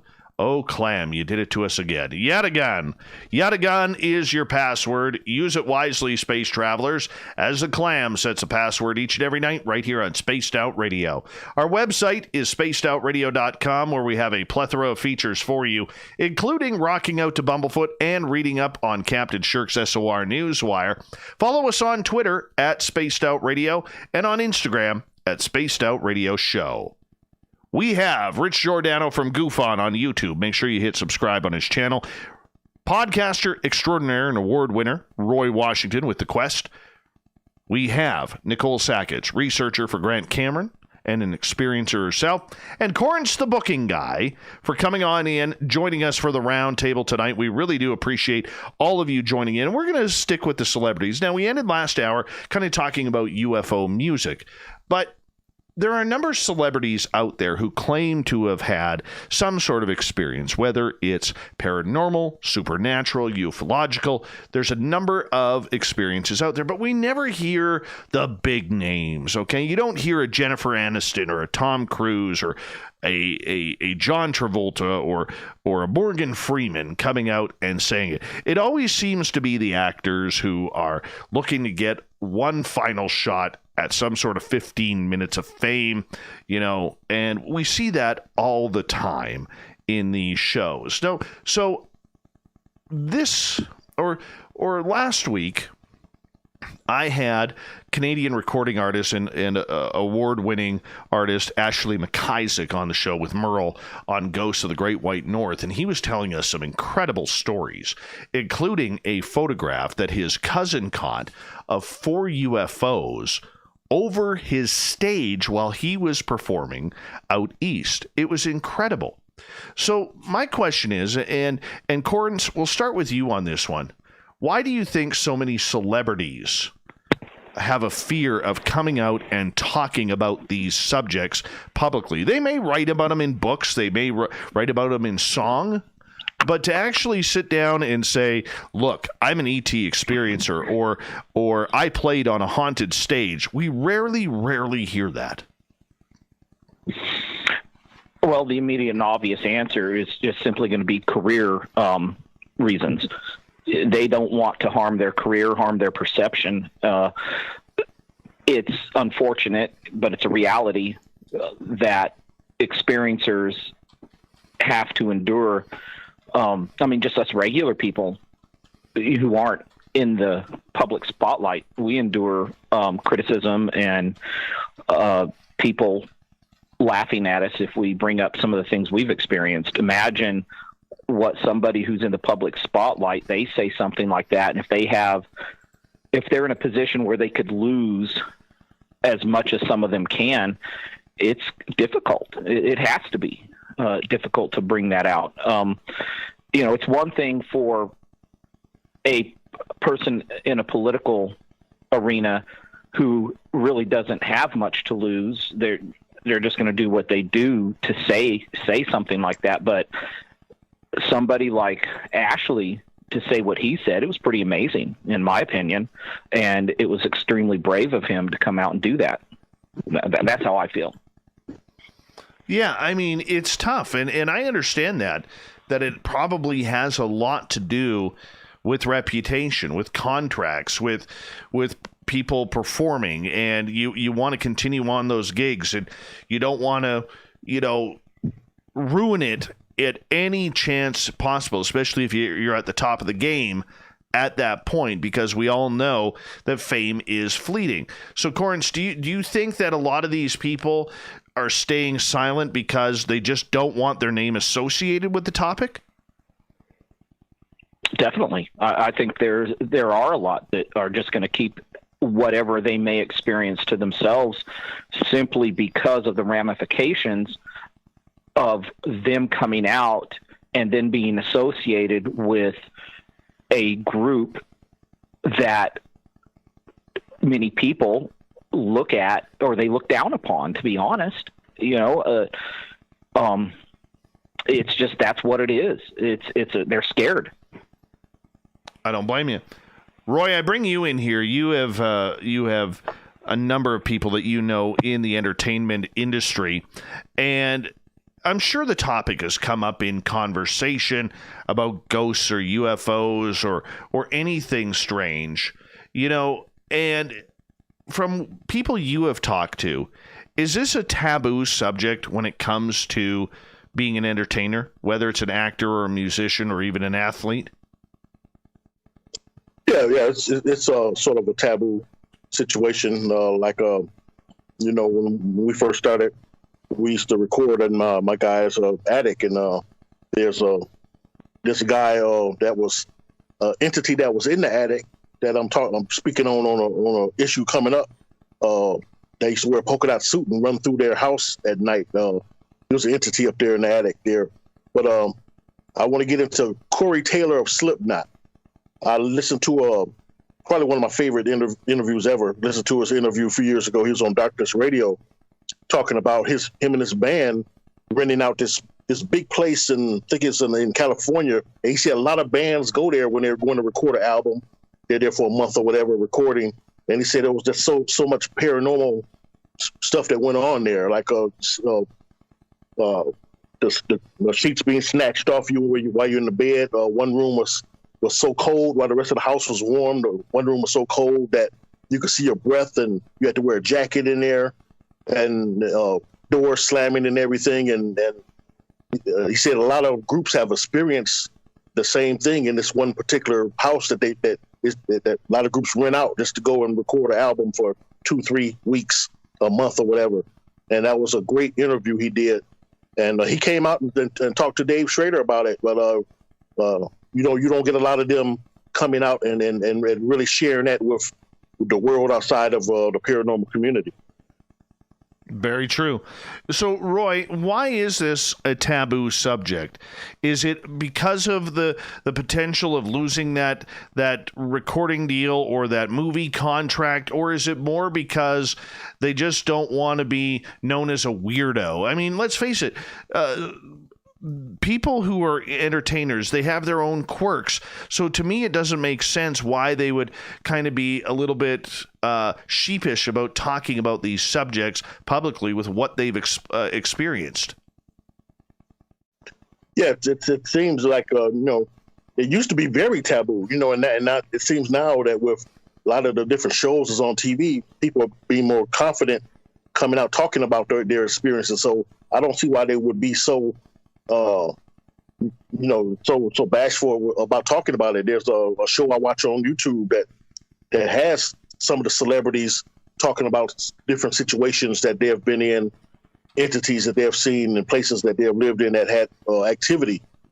So I don't know. It seems like it's not the same as it used to be. It used to be where people really want to send you to the nut house, but now people are more open to talking about that now. But we're not as far along as we think, and that's why people still keep it hush hush.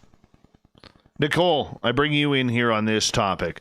Would you like to see more celebrities come out? And I'm not talking the people who were celebrities back in the 70s and 80s and are now trying to make a name for themselves again.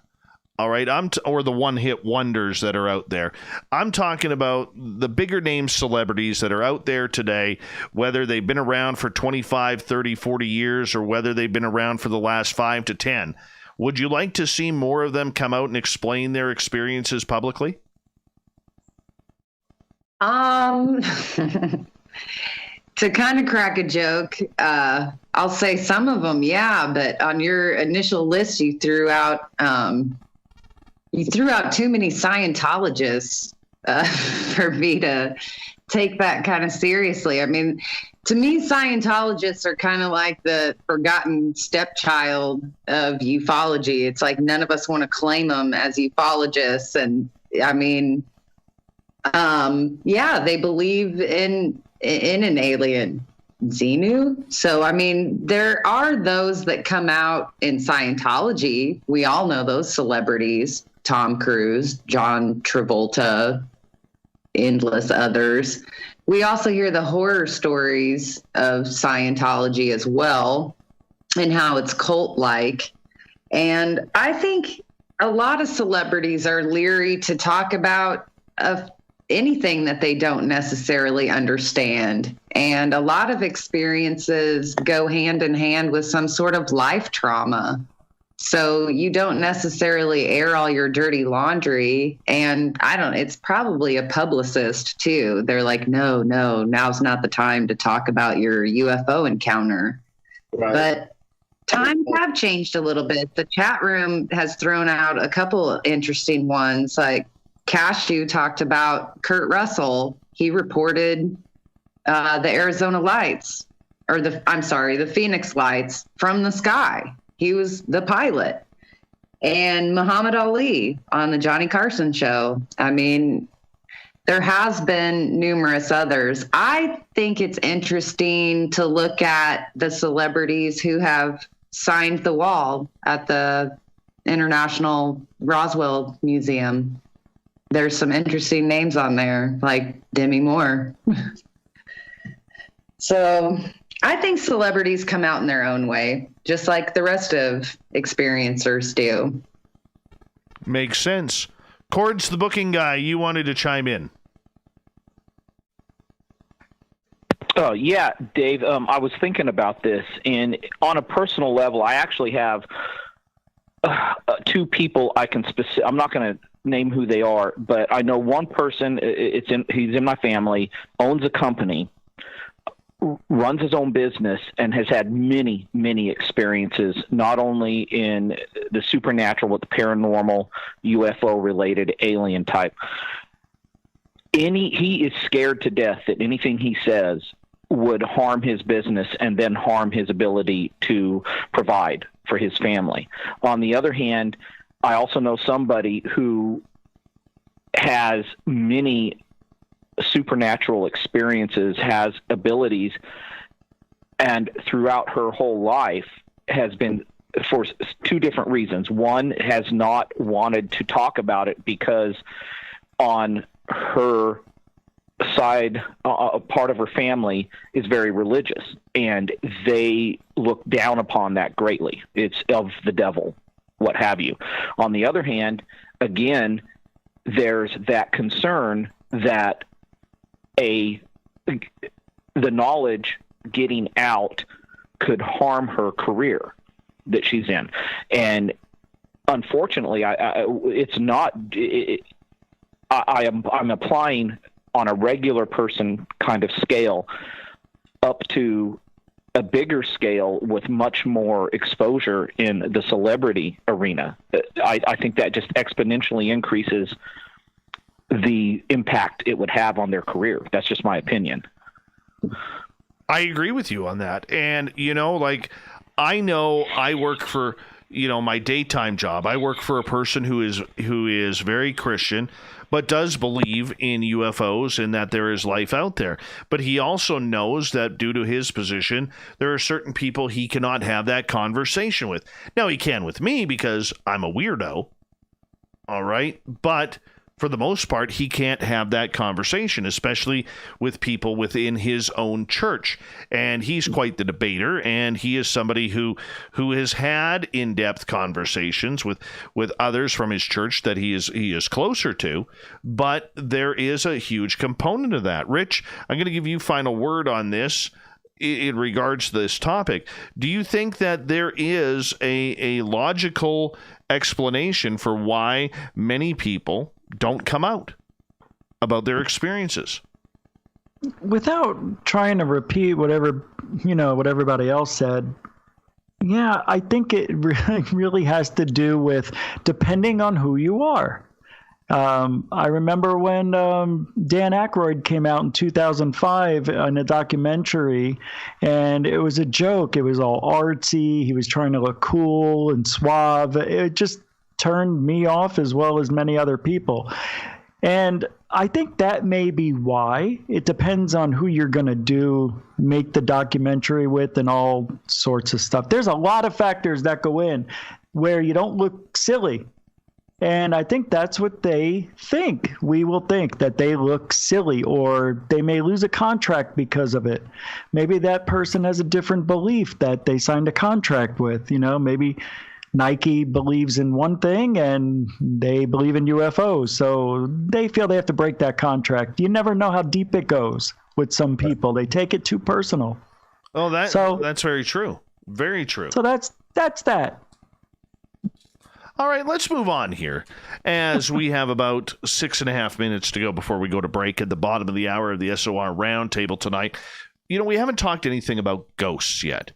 All right. And, one of the topics I put out there for our daily Thought of the Dave that we normally do, and we end each show with it, is talk about, paranormal subjects.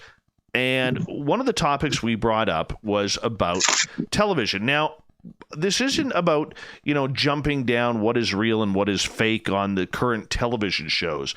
It's about improving them, and it's about trying to make them more real. And we've had a lot of really cool suggestions.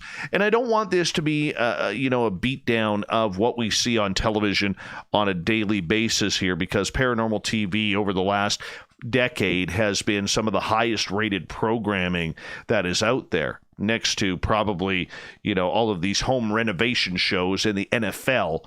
And I got to say, the suggestions that I've seen from a lot of our audience members was about making the shows more real or documentary style. So, Nick, I'm going to start with you on this one, Nicole.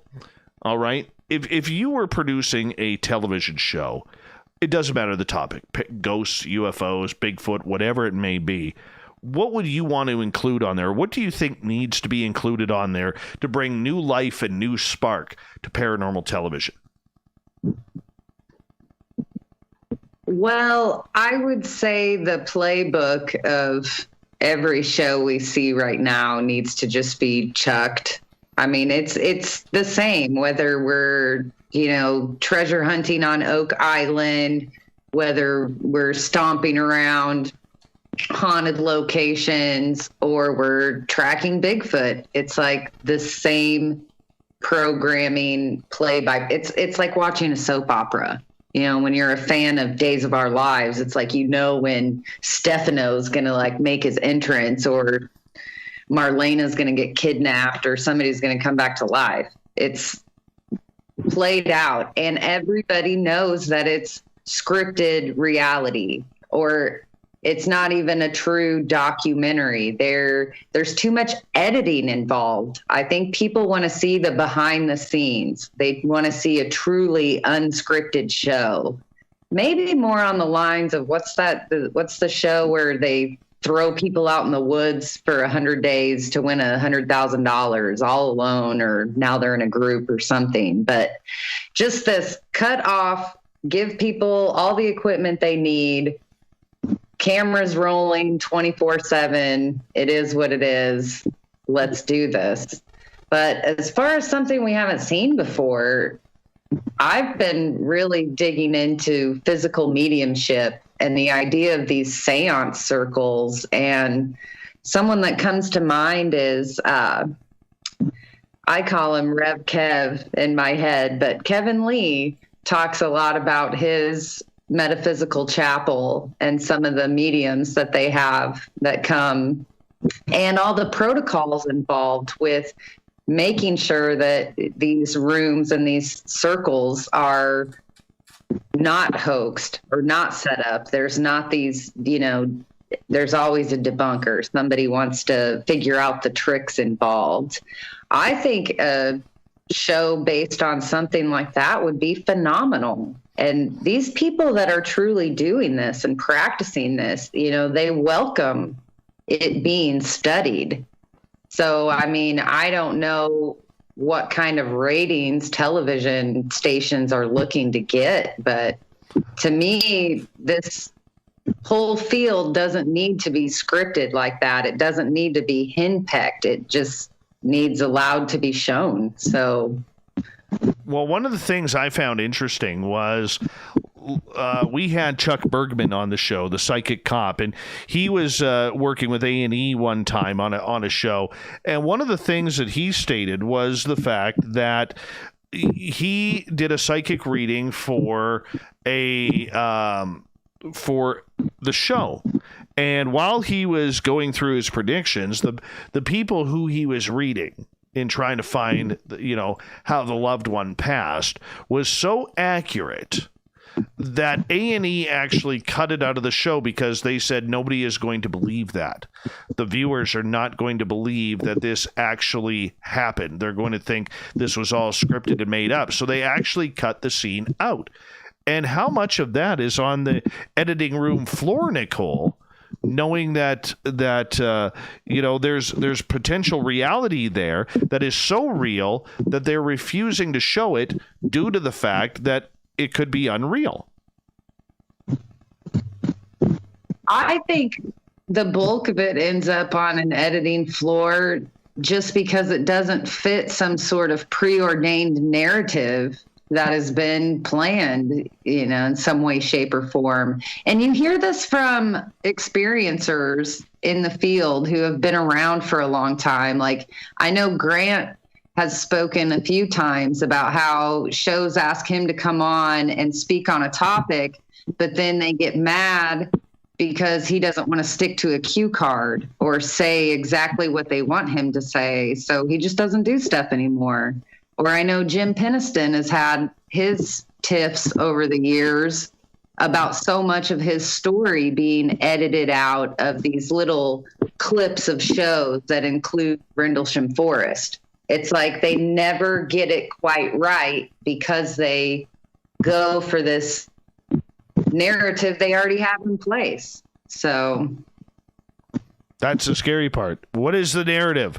What is actually going on? And for everybody else here in the chat rooms, and on our panel, we will continue with this talk as we are getting ready for break at the bottom of the hour.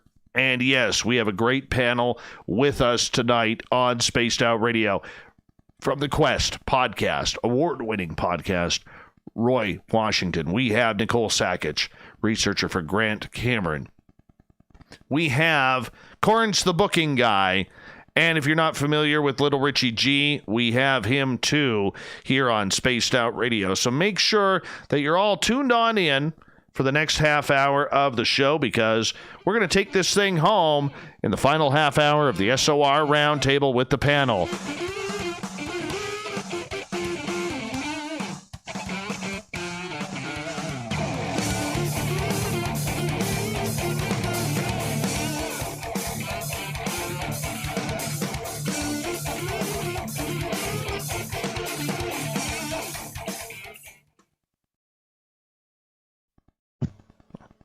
All right, we're clear. Good discussion so far. Good discussions tonight. I'm hearing like some sort of bumping or something on a microphone or something. I'm hearing that too. Not me. It's Corrence. Roy, did you fall asleep? No, I'm right here with you guys. Oh, it's Nicole's fan, maybe. No, that's Bob that falls asleep and starts snoring. Oh, yeah, that's right. That was awesome. Classic show. Mm-hmm.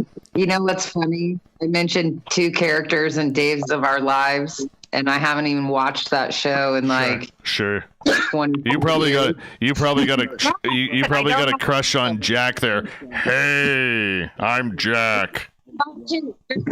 When I was in school, it's like, oh, Days of Our Lives is on.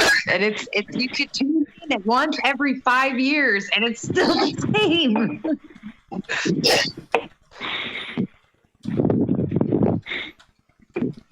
Only soap opera I ever watched was when I was in high school, Santa Barbara, and some girl at school watched it, and I was trying to impress her, so I started watching it to impress her, to see what was going on, and never quite got the I guess thrill that they got, but that's the only time I ever watched a soap.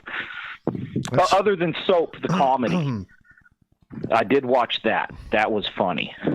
Well, we all know, Corrence, you have a real crush on B. Arthur from the Golden Girls. Oh, I do. She was in the Marines. She was a hottie. Hey, you guys, I don't mean to put it out on you guys, because I think everybody here is a pro wrestling fan. But come on, wrestling is like a guy's version of a daytime soap opera. What are you doing? What are you talking about? She's right. It's terrible. Okay, it is, but it's also physically, it is real. Yeah. Okay. What they go through, these athletes, is unbelievable. Watch some of I've been watching some of the things that Roddy Piper, his interviews that he did before he died. Oh my gosh, what these guys endured for the money they got paid back then. It's brilliant. Their acting is terrible, though. Their acting is daytime soap opera. How can you call Roddy Piper bad acting? That was fantastic acting. He was. You know, I heard. Guys, I heard something that was funny. You remember the Harlem Heat? Yes. Yeah. Stevie Ray. Both of them, Booker T and Stevie Ray, they both had their own podcasts. But on Stevie Ray's podcast, he was talking about a time when a bunch of the wrestlers were in a town in San Antonio for a show. And remember Haku? He had the mandible claw. Yes. Oh yeah. Yeah. How Haku got into a fight with a cowboy in this club and put the mandible claw on this guy, and the guy was really about to pass out for real. It was like, man, that mandible claw really works. Yeah, Stevie Ray had to pull Haku off the guy, get him out of there. Yeah, the guy locked into the mandible claw, and the guy was about to pass out and go crazy. You know, it would suck, honestly, even to today. It would suck being a wrestler, knowing that everywhere you go, you can't even go out to a club or a lounge for a drink or a beer afterwards because there's going to be somebody there who wants to challenge you. Yeah. Yeah. That's what Stevie Ray said, that he was the guy that always, that kind of deflated those situations and said, "Hey, let me buy you a beer or something. We're not here for no problems," you know. But yeah, Haku really put that move on somebody, and it worked. It worked for real. Wow.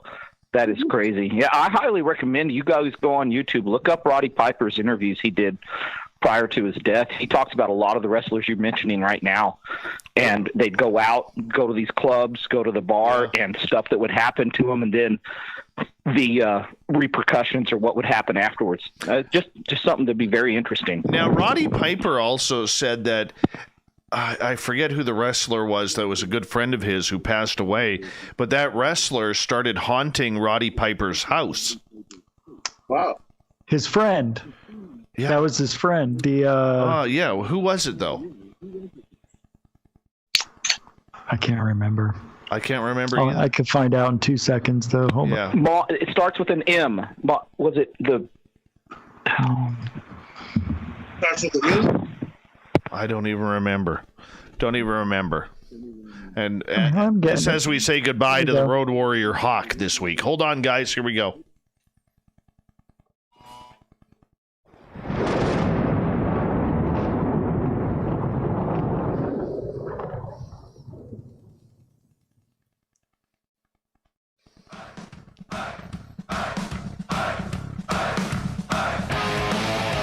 We rounded third. We're heading for home tonight on Spaced Out Radio. I am your host, Dave Scott, sitting in the captain's chair of SOR headquarters. Thank you so much for taking the time to join us tonight. We really do appreciate it. I want to remind all of you that if you've missed most of this show or others, check out our free archives by going to youtube.com/Spaced Out Radio. Just do old Davey the favor, hit that subscribe button. Our website is spacedoutradio.com, where we have a plethora of features for you, including rocking out to Bumblefoot and reading up on Captain Shirk's SOR Newswire. Follow us on Twitter at Spaced Out Radio and on Instagram at Spaced Out Radio Show. For the final time tonight, we introduce the panel of tonight's show, and that is from Goof On YouTube channel, Rich Giordano, from the Quest podcast, award-winning podcaster Roy Washington. We have Corrence, the booking guy, who does all of the bookings for the guests that we do here on Spaced Out Radio, and of course, we also have our good friend Nicole Sakach. Everyone, welcome back to the program. Glad to be back. Thank you. Oh, yeah.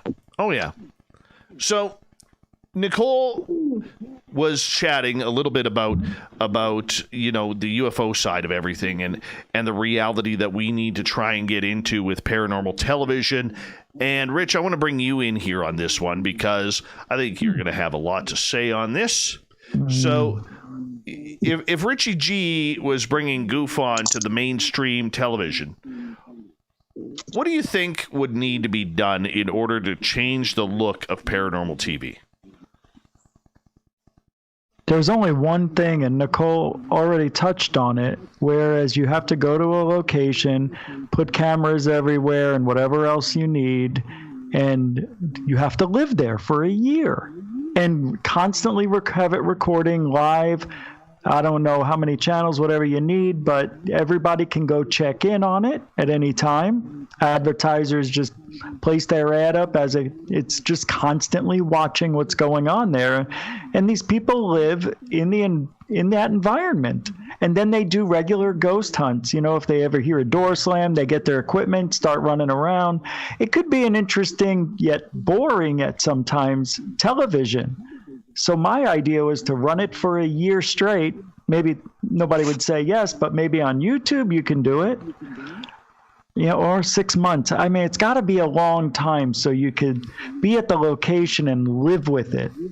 That's what people need to see. They need to see all the silverware. They need to see all the chairs. They need to see the floors, every angle. It's a lot of money that would have to go into it. But I think that's what I would like to see. Have the people in on it. I think I saw something, and people comment all day and night. Kind of like a reality paranormal show where the cameras are always running. That's almost like the Truman Show, except for the paranormal. Exactly. Well, Exactly. Unedited, though. Like MTV's The Real World, yeah. Like The Real World, but unedited. That's Yes. got a little storyline. Now, that's the thing. You do this, and then you're always going to be wondering in the back of your head, they're faking it, so it's never going to go away. That would be a nice step in a different direction. I would like to see, I'm just throwing a name out there, but the Ghost Adventures crew, see how they are, in that normal environment 7 days a week. I don't know. Maybe I like seeing Zach in a tight T-shirt. Of course you do. I'm joking. Of course you do. All right, let's go ahead. No Rich. good? You don't like it? You don't want to comment? No, no good? No. You don't like that? Paranormal State Crew do that. I'm teasing. No, really. Don't you think that's a great idea? No, honestly, I do believe it's a fantastic idea. I just don't know a mainstream television channel that could run that. Without editing, because if your show is on a Sunday and you only have every Tuesday, or you have something happen on Tuesdays, you can't really switch the nights. You know what I'm saying? That's tough. Yeah, it's the way it's got to be done. Yeah, you almost need like a YouTube channel to do it. It would have to be no mainstream for that, but mainstream, it's always scripted. They need the ratings. People like seeing things move, so you never trust it. Gotcha. All right, let's bring in Roy. Roy, if you were setting up Roy's paranormal television show, what would you be doing? I'd have to say the same thing that they said. Just run the cameras. See, 7, yeah. That's to me, it's the best way to do it. Maybe 6 months to a year, and edit edit all the good stuff. Like we said, Real World or some of these other shows, and present it to the audience at a later date.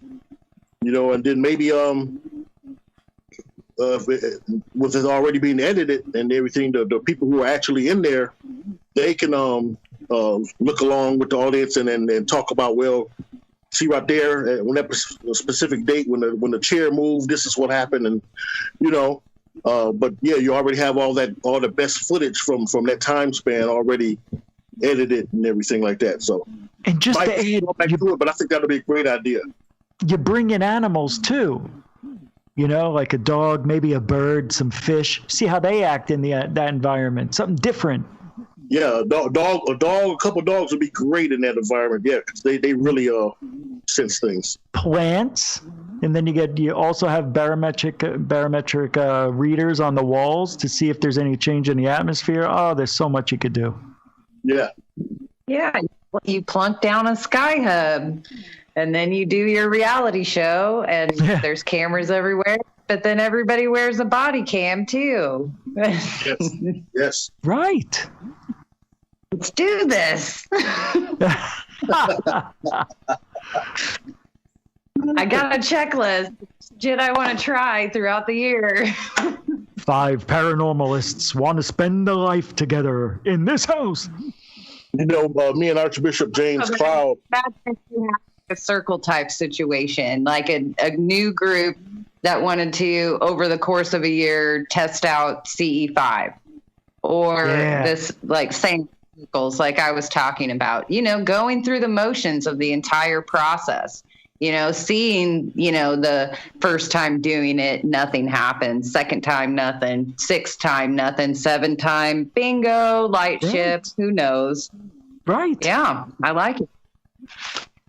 Who's working right now and doesn't have a job and has a bunch of cameras? Exactly. Roy, you wanted to mention something.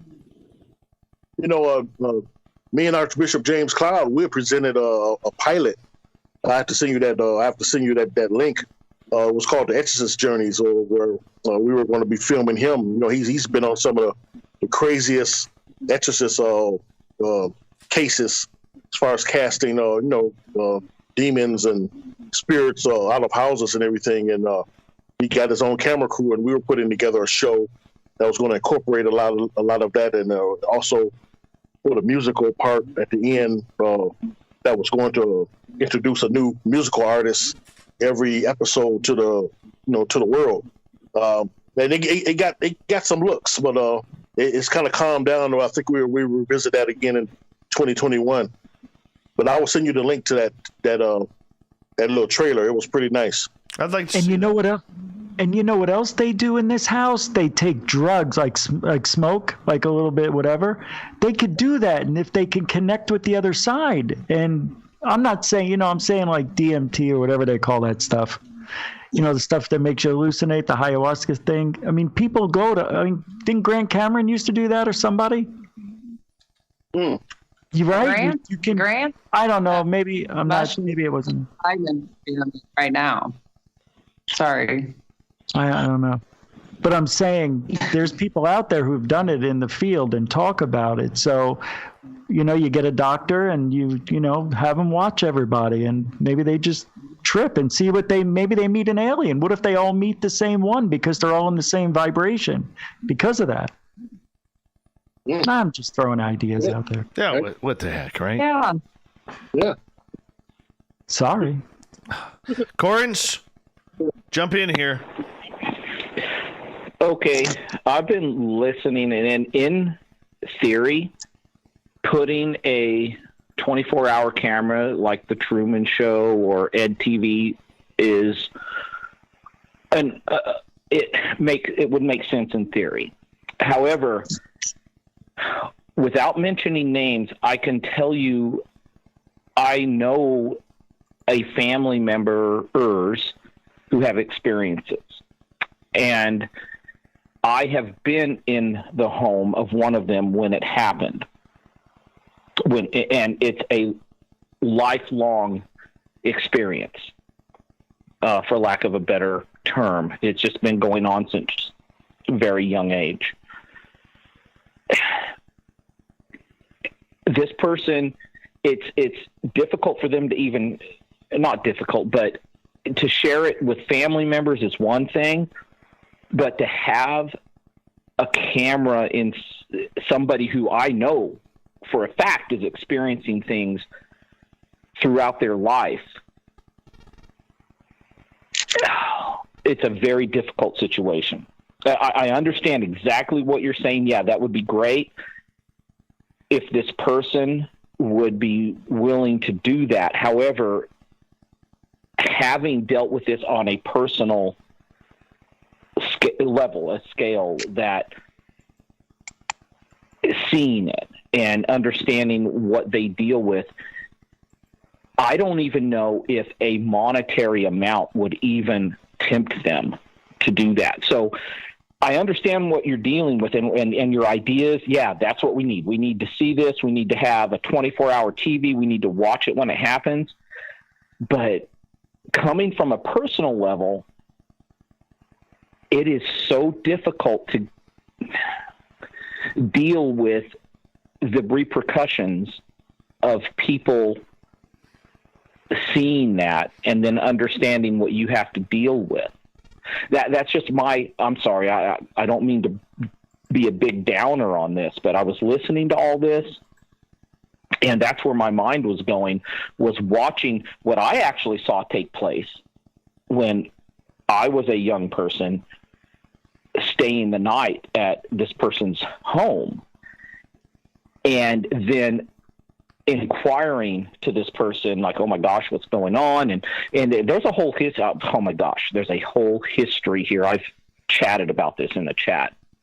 And then to listen to the stories that I was told, like, yeah, this is what's going on, blah, blah, blah.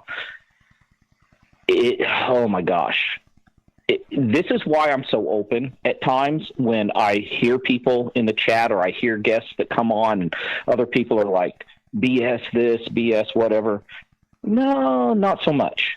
You would be surprised at some of the things that happen and how hard it is for people to admit to it and share it with other people. So bringing in a camera crew and putting these things up in your everyday personal life, that is so difficult to imagine.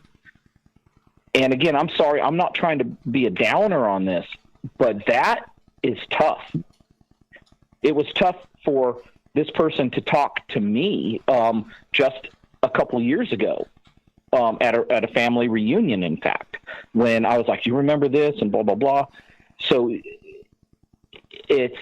I'm listening to this and it sounds good in theory, but in implementation and what it does to the psyche of the person and what they have to deal with in real life, it's a whole nother ball game.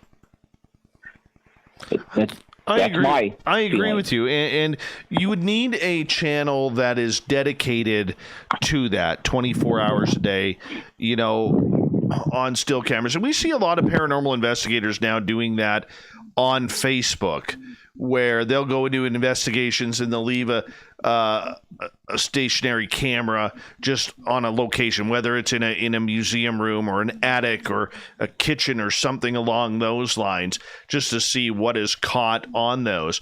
But I mean, the money that would have to be invested in something like that, I just don't know if it's even possible. I would love to see it happen. Rich, I think your idea and combined with Quest is absolutely perfect. It would be. I just don't know where to go with it or how to get that done. And how do you even create a budget for that? Wow. You got to have a bunch of teams, I think, get together and say, let's just put all forces together and live in this place. Right. I mean, or even with Bigfoot, why can't they just stay out there for 6 months to a year? Just build a little cabin or something. I know it's got to be difficult, but there are people who would do it. God, I would. And the Bigfoot thing makes sense, Rich. That makes sense. But if you're talking about a personal level in somebody's home who's being haunted, what if it's the person being haunted and not the home itself? Yeah, I wasn't thinking of that. I was thinking for a show, it would be like a place that it's old, but you can still live there. Like an old hotel or something. One of the experiences I'm talking about specifically was a home that was being haunted, but it followed the person to the person's next place. Right. And so then that would then become the home itself. Oh gosh, I could get into a whole slew. Yeah, of you're things. just saying the person probably takes it with them. Well, but no, what I'm talking about is the place where they came from. But anyway, it could be either the home itself, and that would be great if that could happen. On the other hand, I know with this person I'm speaking of specifically, it was a personal haunting. It actually followed. And I when I say haunting, I don't mean to imply a specific definition, because I know that people are like, a haunting is this, whatever is this, or a poltergeist. I'm not implying any specific thing. I just know that there was spiritual activity and it followed this person. So, if it was just a place itself, that could work. Yes. We've only got about 4.5 minutes left in the round table tonight. And, the one thing that I kind of want to end this on a fun note, it's going to sound a little sad, but we're going to end it on a fun note because as a kid, I was big time into wrestling. And the first time I remember hearing all of these rumors because and stories about these legendary wrestlers called the Road Warriors, the Legion of Doom. Well, Road Warrior Animal passed away this week at the age of 60. Kind of sad because both Hawk and Animal are dead. And like all of these wrestlers that I grew up idolizing are like, there's very few of them left. I mean, the majority of the Hart Foundation outside of Bret Hart are all dead. Yeah. Right? You look at the Von Erichs, you look at Mr. Wonderful or Mr. Perfect, you look at Rick Rude, Randy Savage, all of them. Yes. And Ultimate Warrior. The Ultimate Warrior, yeah, man. Roddy Piper. King Kong Bundy. Chris Benoit. Absolutely. The Giant. Andre the Giant. Yeah. It's nuts. And they're all dying young. And I'm sure that's just years of steroids and the pounding that their bodies have taken. But nonetheless, let's end this on a good note, because I got to tell you, when I was a kid, Ricky the Dragon Steamboat and Mr. Wonderful Paul Orndorff were my favorite wrestlers. And then as I've got older, I realized how much as a kid I hated the Iron Sheik. But today, he is the ultimate. He is fantastic. Greatest heavyweight champion ever, the Iron Sheik. So my question to you, Roy, we'll start with you on this one, as we only got a couple minutes left. You got to be quick. Who is your favorite wrestler growing up? Ray Stevens. He was part of. They were kind of like almost the Four Horsemen, but Ray Stevens. He was managed by Bobby the Brain Heenan and Blackjack Lanza, Nick Botwinkle, and those guys. But Ray Stevens was my guy. Oh, nice. What was his finishing move? I don't know, but they called him the Crippler. Supposedly, he broke Dr. Etch's leg coming off that top rope. Oh, and the leg snapped right on TV. Ouch. Corrence, who is your favorite wrestler growing up? I think he hung up. Apparently, he didn't like this topic. Hey, are you there? Okay. I'm sorry. Okay. I started out watching the Von Erichs against the Fabulous Freebirds in Texas, World Championship Wrestling, WCW. Oh, but then, that is such a hard question. I liked Booker T. He always was a guy I liked. Yeah. I'm going to have to go back to my original, just the Von Erichs and the Fabulous Freebirds. I'll go with Kerry Von Erich, but I liked Kevin, but they all died, so it's maybe Fritz Von Erich, the dad. Who knows? I'm sorry. There's just so many to choose from. I'll go with Roddy Pied Piper. I like the Snake Pit. There you go. All right. Nicole, you had to be a fan of the Fabulous Moolah. I know you had to be. I was. I'm going to put a different spin on this because it's wrestling and I'm a chick. But God, they're just ugly dudes in wrestling. So thank God Dwayne "The Rock" Johnson came around with his fucking effing black. Come on, Jesus. The mouth on this one. With oh my God! And the people, what's with you, Gil? And the eyebrow, like, come on. All right, Rich, you're up. Rich. I'm up. All right. You know who I really enjoyed? Let me tell you something, brother. I was a Hulk Hogan maniac. I loved Hulk Hogan. It goes way back to the Rocky III movie, man. I was in love with that. And he was Thunder Lips, baby. And when he came out, there was nothing like it. We went nuts. I remember seeing him and Andre the Giant and Veterans Memorial Coliseum, 1983. It was the best time. I couldn't believe how big they were. And it's Hulk Hogan, hands down. All right. Thank you, everybody on the panel. Roy Washington, Rich Giordano, Nicole Sakach, and Corrence the Booking Guy. The SOR Roundtable finishes on a strong note. We've got Mr. Ron Bumblefoot Thal rocking in the background with Little Brother is Watching. Bumblefoot is the official music of Spaced Out Radio, rocking us in and out of every single show. Get your horns up for the guitar god himself. Special thanks to everybody listening in at home, in your cars, at work, wherever you may be. Thank you to everybody participating in our chat rooms on Spreaker, YouTube, LGAB, Revolution Radio, Facebook, our Space Travelers Club, and Twitter at hashtag Spaced Out Radio. Remember, this show is copyright by Spaced Out Radio and SOR Media Ventures Limited. Thank you so much for choosing to share your evening with us, because together, my friends, we're watching. We own the night. Mr. Bumblefoot, we need a favor. We need you to take us home.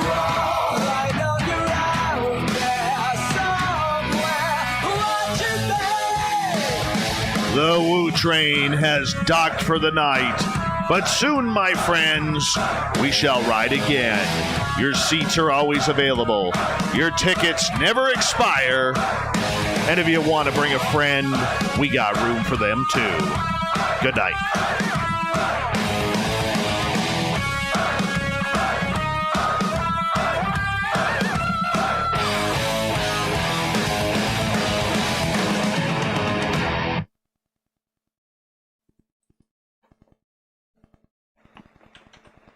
Bad, Nicole. Bad. Okay, are we cool? All right. I cannot believe nobody mentioned the Macho Man Randy Savage. Oh, yeah, son of a gun. There's only so many of us. Snap into a Slim Jim. Oh, hell yeah, brother. Let me tell you something, brother. Well, say it, brother. I have nothing to say, brother. I have to edit a show now, brother, because of somebody dropping an F-bomb, brother. That's the finishing move. Yeah. F for finishing. Yeah. Thanks, Nicole. Way to cause Dave work, Nicole. I'm sorry, you got excited. Oh, I know. 40-year-old The 40-year-old virgin. You got to admit, that was a strong comment. Very, very strong comment. I felt it. I'm That's what sorry. she said. Oh, so bad. It's like, fuck me. It's like, hey, fuck me. You just caused me a whole 3 minutes work. Yeah. Honestly, honestly though, that was a good show. They're all God, great. when we were in the Navy and in our barracks, we would all get together and we would combine our monies to get pay-per-view for WrestleMania. Those things, and we'd all watch it. It was amazing. I was always so hurt. My parents never, ever let me get that. I didn't watch my first pay-per-view WrestleMania until I think it was, oh, goodness. It was like in the mid to late 90s. Oh, wow. Yeah. You missed all No, the good ones. Missed all the good ones. You know, and Mine was in the 80s. what bugged me was when they would have the play-by-play going, and then they would have like the still shots of like a wrestler flying through the air, or, you know, because everybody wanted to know, did Hulk Hogan win? You know? Yeah. I'll be right back, guys. No, man. Some of you guys, I bring up things in the chat, and they're like, "Who are you talking about?" I'm like, "Brother Love," and all these, you know, these people that I grew up with, watching these. Okay, to give Nicole a break, these soap operas that are going on in the freaking, you know, wrestling arenas. Because it's a soap opera. The Piper's Pit, the Brother Love, the whatever, you know, hilarious. But you would tune in because you were like, oh, God, I got to see what's going to happen next. And so-and-so's going to come running out. And then they're going to be beat up. And you're hoping to God that one of the other good guys would come running out and then beat him up. Right. It's great. No, it's awesome. It just was different back then. Who's the ringmaster that would always come out with the mic, and he's always like, so mad about this, and where? Well, okay, there was a guy. There were several of them. Well, there was at one point they were using this guy that used to do.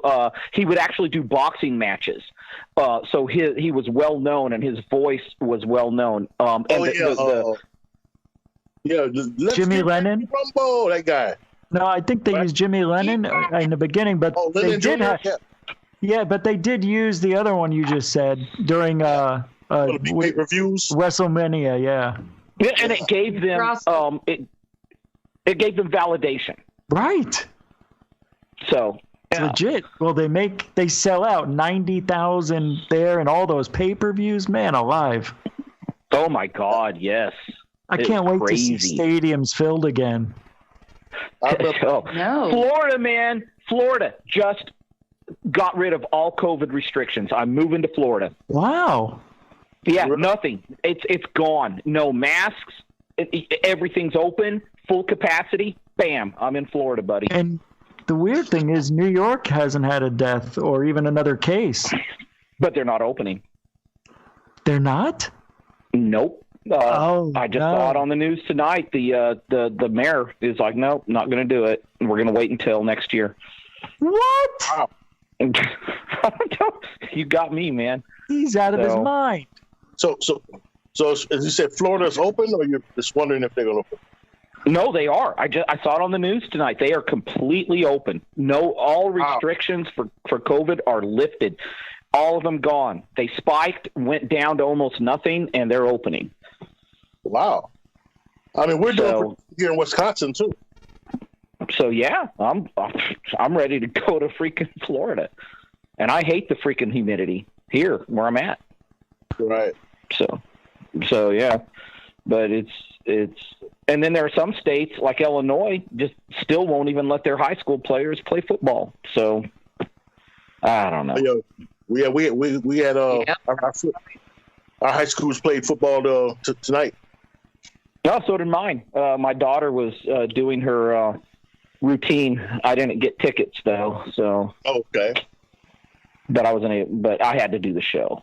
So, but no, it's like half capacity. So they're going to do a routine on Monday that I'll get to go watch. Oh, that's cool. But yeah, we played tonight. We've been playing actually for a couple weeks here in Texas. Okay. The SEC starts tomorrow, and being in Wisconsin, you should be happy the Big Ten starts up in November. Oh yeah, That's great. Very happy about that. And the Pac-12, Mr. Arizona, they decided, you know what? The SEC and the rest of them decided to play. Now we got to play. They start up in November. So. Thank God. I'm so happy for that. Yeah, their little power play didn't work. It didn't, did it? Thank God. Yeah, I agree with you. I am enjoying football. I know it's weird, and baseball and hockey, it's just weird, but the fake sound helps a little bit for me. The fake cheering and the fake booing. So stupid, that's tough. That's tough. That is kind of tough. Yeah. Yeah, it's weird. The NHL has been hard. Even though the Dallas Stars are in the finals, they're down 3-1 though. But at least they made it. Yep. But, no I was surprised fans. at that. I watched some of the game tonight. Who? I watched some of the hockey games tonight. Oh yeah, the Stars and the Lightning. Yeah, they're down 3-1, so I don't see them coming back.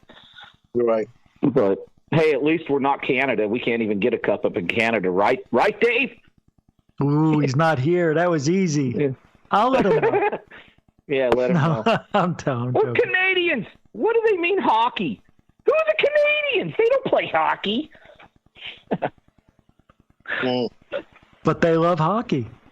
They love it. They love it because they can't win. They have the Canucks, right? And then you have Maple Leafs. Well, he's a Canucks fan. You got the Maple Leafs. You got the Toronto Maple Leafs. Let me see, Vancouver. Winnipeg. Jets. What are you guys talking Canadians, about? NHL? The Montreal Canadiens. Oh, right. 4 teams in Canada for hockey, right, Dave? Is it 4 teams? 7. 7? 7. Well, they got 7 teams. They just can't win anything. Oh, right. So it seems like they're... Oh, you It seems like so many. You would think it'd only be 1 or 2. Do you want to start from the west or the east? We'll start Montreal. Guys, I just had a thought. Why can't we approach the paranormal show like we do sports? Like pick some experiencers, find out what they're doing, get some sort of stats, like if they're doing this for X amount of time, and then, then have like a sporting season, like winter most sightings, winter, is it Too many fall? fakes. Is it the spring? People will cheat. Too many fakes. Yeah. No, we can cheat. We can cheat. We're good at this. Boom. They win. Illegal. Can't trust anybody in this field. It was a good thought, though. You were almost there. Okay. Sports, hockey, banter. Okay, so you got Montreal, you have Toronto, you have Ottawa, you have Winnipeg, you have Calgary, Edmonton, and Vancouver. Calgary and Ottawa, I forgot. Okay. Calgary. Oh, the Flames. Yeah, I forgot about the Flames. I always liked the Flames. They were always competitive in the regular season. So I got this Stiga hockey table thing that I play with my kids. I got the Dallas Stars, and for some reason I decided to get the Montreal Canadiens as one of the other teams. I don't know why. I should have gotten the Canucks. Then I could just kick their ass every day. Wow. Wow.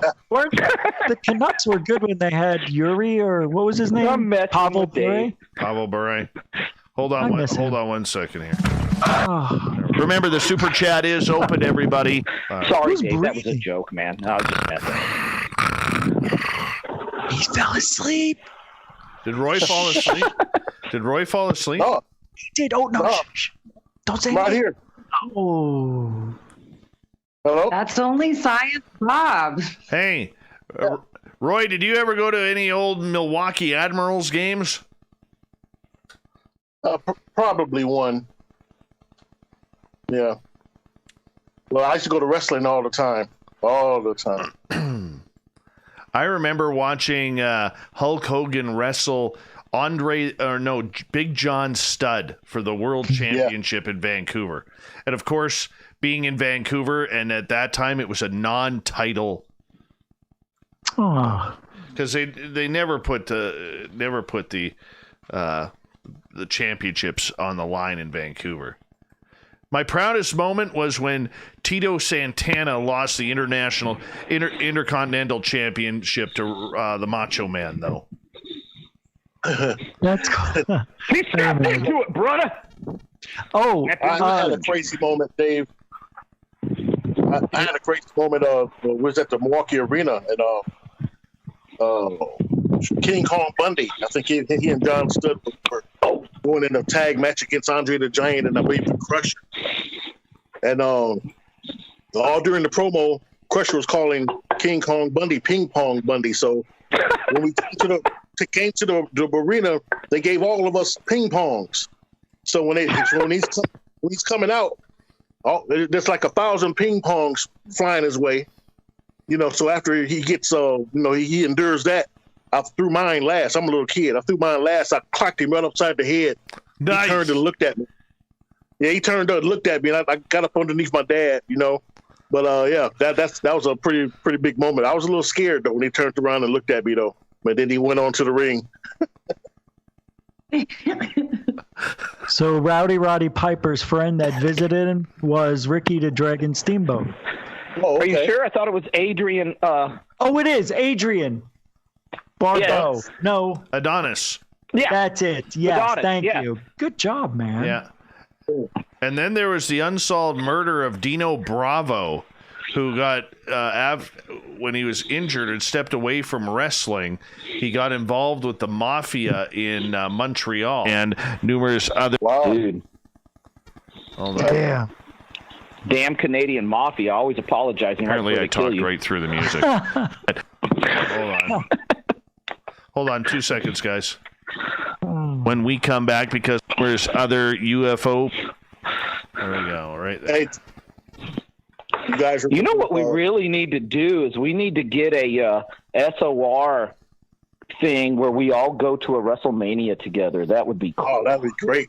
I'm in for that. SOR Mania. Yeah. Let's just focus on the Vegas party first. No, and there you go. foremost. You got the Vegas thing. Yeah. Well, if I do that, I'm going to the Grand Canyon. I ain't missing that if I'm going over there. You're gonna bring the family to Vegas? No, I want to go to the Grand Canyon. Me. You do know I have a minor in geology, right? I'm kind of a geologist. The Grand Canyon, it's crazy. It's like you're looking at a painting. It's not even real. Yeah. I want to go there when it's cooler, though, like not during the summer. Oh, you want to go now? Well, yeah, now. It gets down to like 40 right now. Well, right now, yeah. Dave, I got to get going. I've been on a radio show since 5, so 7 hours. Oh, dude, go. I'm really, Hey, good to meet I you, just got to Richie. eat. Yeah, you go eat, buddy. I appreciate it. It was fun. Go get some Whataburger, man. I got my own goodies here, actually, but I like your style. Hey, it was good talking to you. You too, man. Thanks, guys. Dave, thank you. Thank you, Richie. Nicole, have a good one. Bye, everybody. Bye. Bye-bye. Richie G, everybody. Richie G. Sorry, Quest. You were gonna say something a minute ago. Super Quest? Quest? Roy? Yeah. Oh, I was gonna say, I remember this guy named George Scrap Iron Kadeski. Remember him? He was a wrestler in AWA. He was a little guy. He used to always lose, but then one day he messed around and won a match, and he became one of the guys who won a lot. Then after that, he teamed up with the Crusher. And you guys remember George Scrap Iron Kadeski? I don't. Sounds familiar. It sounds very familiar. Yeah. You know who I was surprised never won a title in the WWF, but he was awesome. The Junkyard Dog. Oh my gosh! Yes, the Junkyard Dog. He was awesome. He was awesome. He was a fan favorite. The head when he comes into the ring carrying the dog chains and I mean those chains. The collar. I mean those chains must have weighed about 50 pounds. Yeah. Oh my God. Talk about chains. The chain matches with Piper and what's his face. Yeah. Okay. Oh gosh. What was that? Those chains were heavy. That's the point. No, man. All right, hold on 1 second, because I got to find Nicole swearing here. Me. Ouch. Corrence, who was your favorite wrestler growing up? Can we still talk about wrestling? WCW. Give me 2 seconds. Oh, but then that is such a hard question. I like Booker T. My question to you. Hey Roy, and I'm a chick. But God, they're just ugly dudes in effing black. Oh, there it is. God, they're just ugly dudes. I'm a chick. So thank God Dwayne The Rock Johnson came around with his fucking... Hey, there it is. Okay, okay. So you're a Chris Middleton fan, Roy? I'm a little disappointed in him. He did okay this year, but came around with his. I watched two guys. The mouth on this one. Him play. Oh my God! Yeah. Let's bring that up. I like him. They're talking about bringing Chris Paul in. They think is he in free agency right now? Yeah, I guess get him. Bring him up. So I think it'd be great because we need that. We messed up when we let Brogdon go to Indiana. Yeah, so I really missed him. I got to tell you, I don't know what it was like, but when I covered the NBA in Vancouver, the final year of the Grizzlies, I got to tell you, I love basketball, but I hated covering the NBA. Hated it. Why? They were the most rude athletes that I have ever dealt with. And I've dealt with I'll tell you, the nicest athletes to me were American hockey players. Oh. And it's really weird. Like, I covered a lot of NHL, okay? So when I covered the NHL, the nicest players were actually not only the American players, but it was weird because it was all different discrepancies.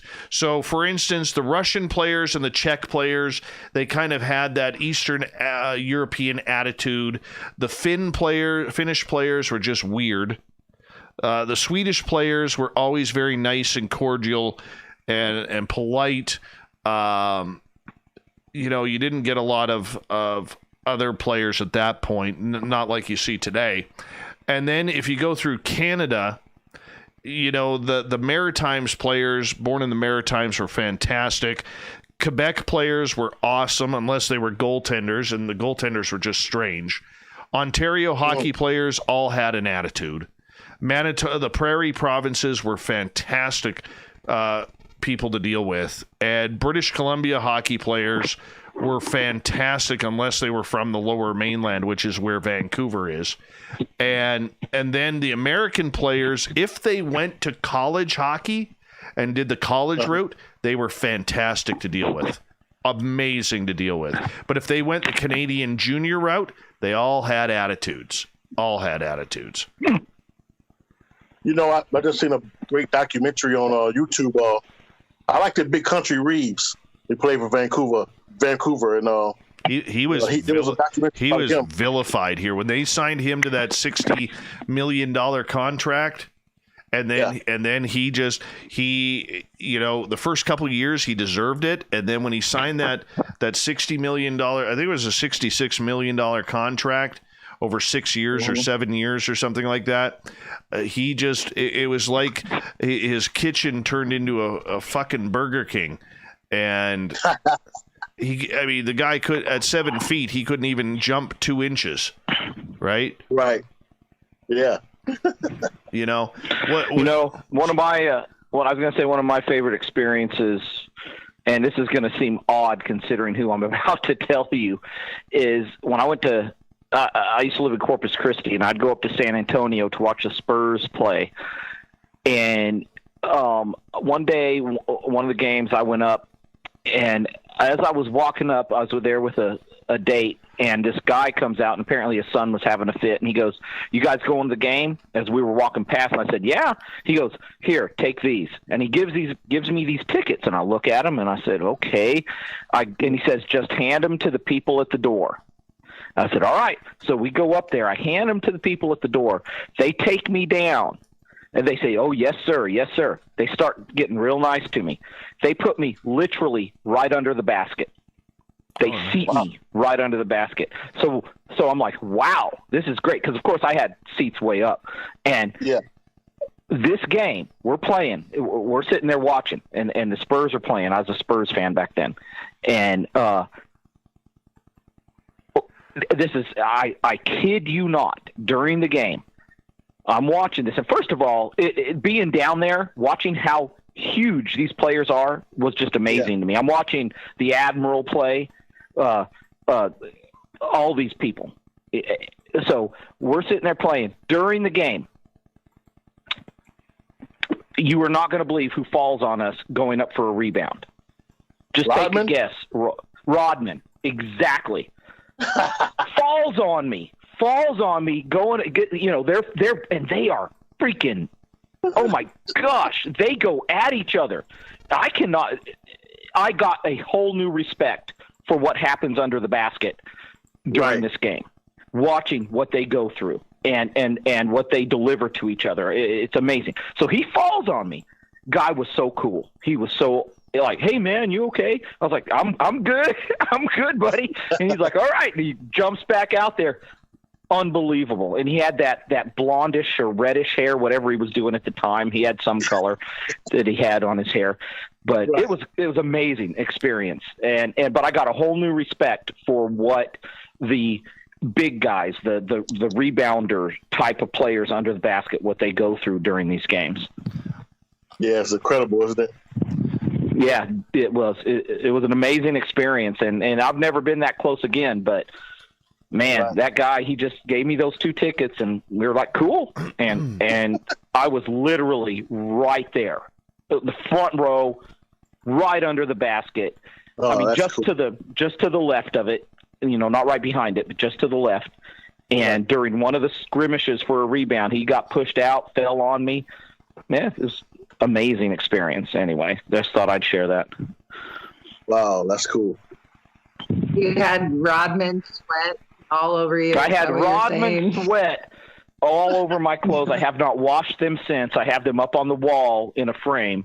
That's awesome. It kind of reminds me of the one wrestling match I went to, and it was in the Quad Cities, and somebody gave me tickets, and I was like, all right, let's go check out wrestling. And I found out they were like ringside, and I was kind of scared. And then they got up on the ropes, and this guy was all sweaty, and he was like spitting into the crowd. And yeah, I was like, yep, that just happened.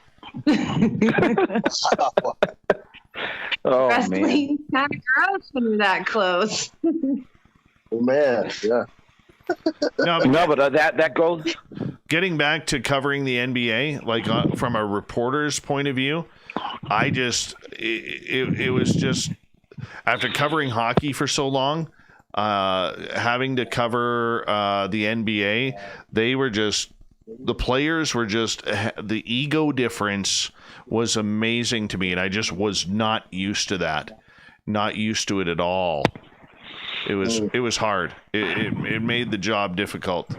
And yet I can imagine. I loved basketball, but I mean, where I fell out of love with basketball was how the NBA screwed Vancouver, and they screwed Vancouver big time, and it's very unfortunate. But hopefully the Grizzlies. Yeah, I mean that's why. I mean, David Stern, before he retired, said his biggest regret as NBA commissioner was how he handled the Vancouver situation.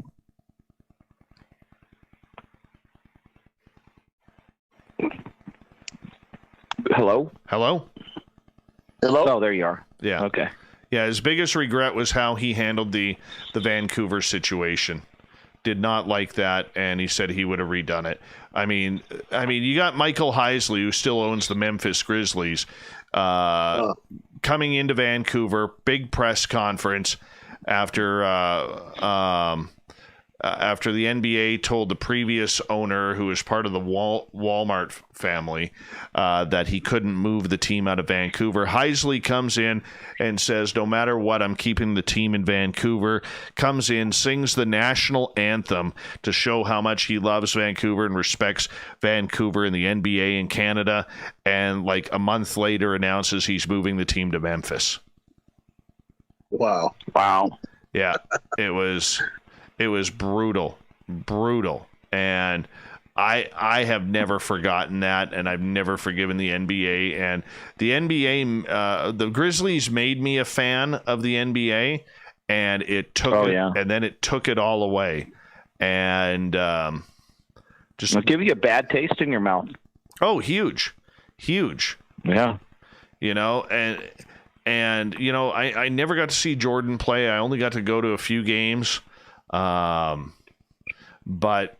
looking at the athletes now and the way that they are so much more entitled than 20 years ago when I was covering or 19 years ago when I was covering the Grizzlies, I don't know if I would actually want to cover or be on the beat for the NBA now. No, I'm with you on that, Dave. I'm completely with you. I'm not a big pro sports fan anymore. They make so much money and they get so much, and the entitlement is crazy. I love college sports.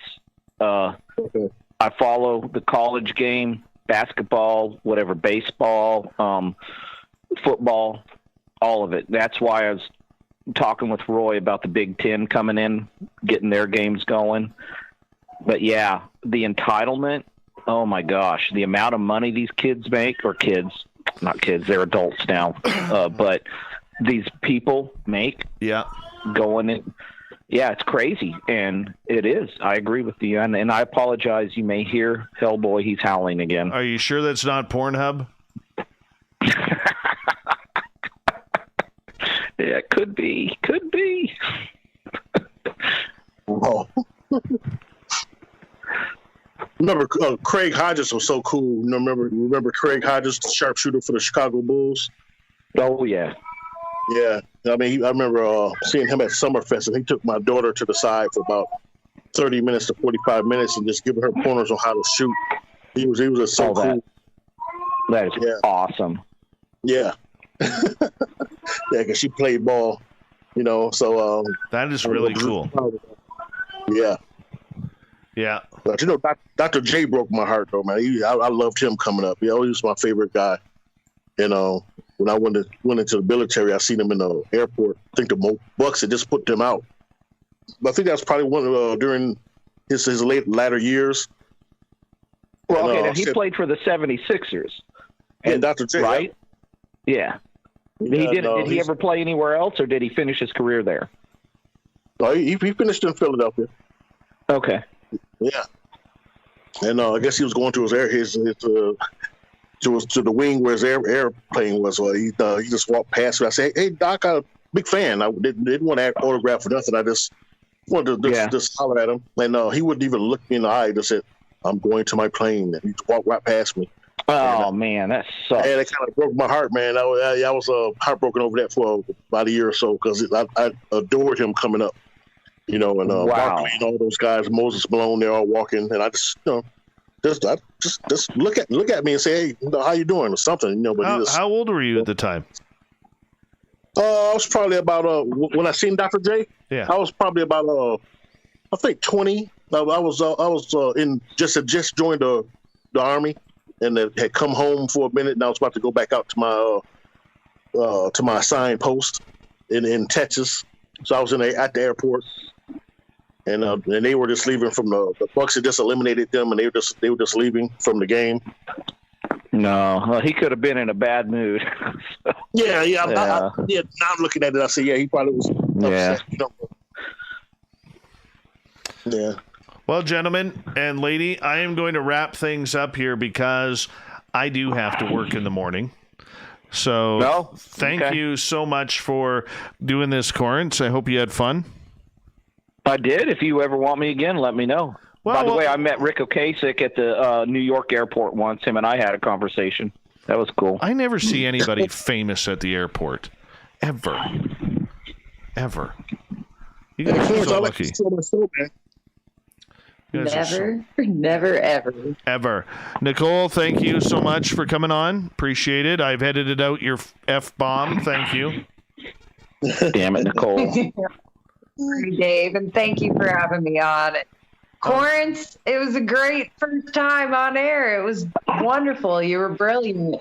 And Roy, thank you. It was great being with you. Isn't it? It's great to meet Roy, finally. The great Leroy Quest Washington.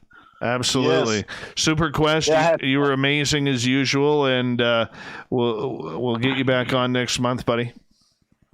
Okay, that sounds good. Corrence, I want to get you on my show. I'll talk to you. All right, sounds good, man. Yeah, man. Hey, I want to before I end things here, everyone, I want to say a big thank you to Lee Bodge, Teresa, Cat Chaser, and Gorgeous Jules for participating in the super chat tonight. That really helps out what we are doing here on a nightly basis with Spaced Out Radio. And the super chat is always open, and we really do thank you everyone for the thumbs up and hitting that subscribe button. If you guys are new to the show, we really appreciate that, and just big thank you for another successful week. And on behalf of Corrence, Spookles, and the entire Spaced Out Radio team, thank you for tuning us in this week. It's been a lot of fun, and we'll kick things off on Monday. Who the hell do we have Monday, Corrence? Butch Witkowski. So Monday. Yeah. YouTube chat room. Goodbye. All right, guys. Take it easy. We will talk to you guys all on YouTube on Monday night, and thank you for the love. Really appreciate it. Good night. Good night.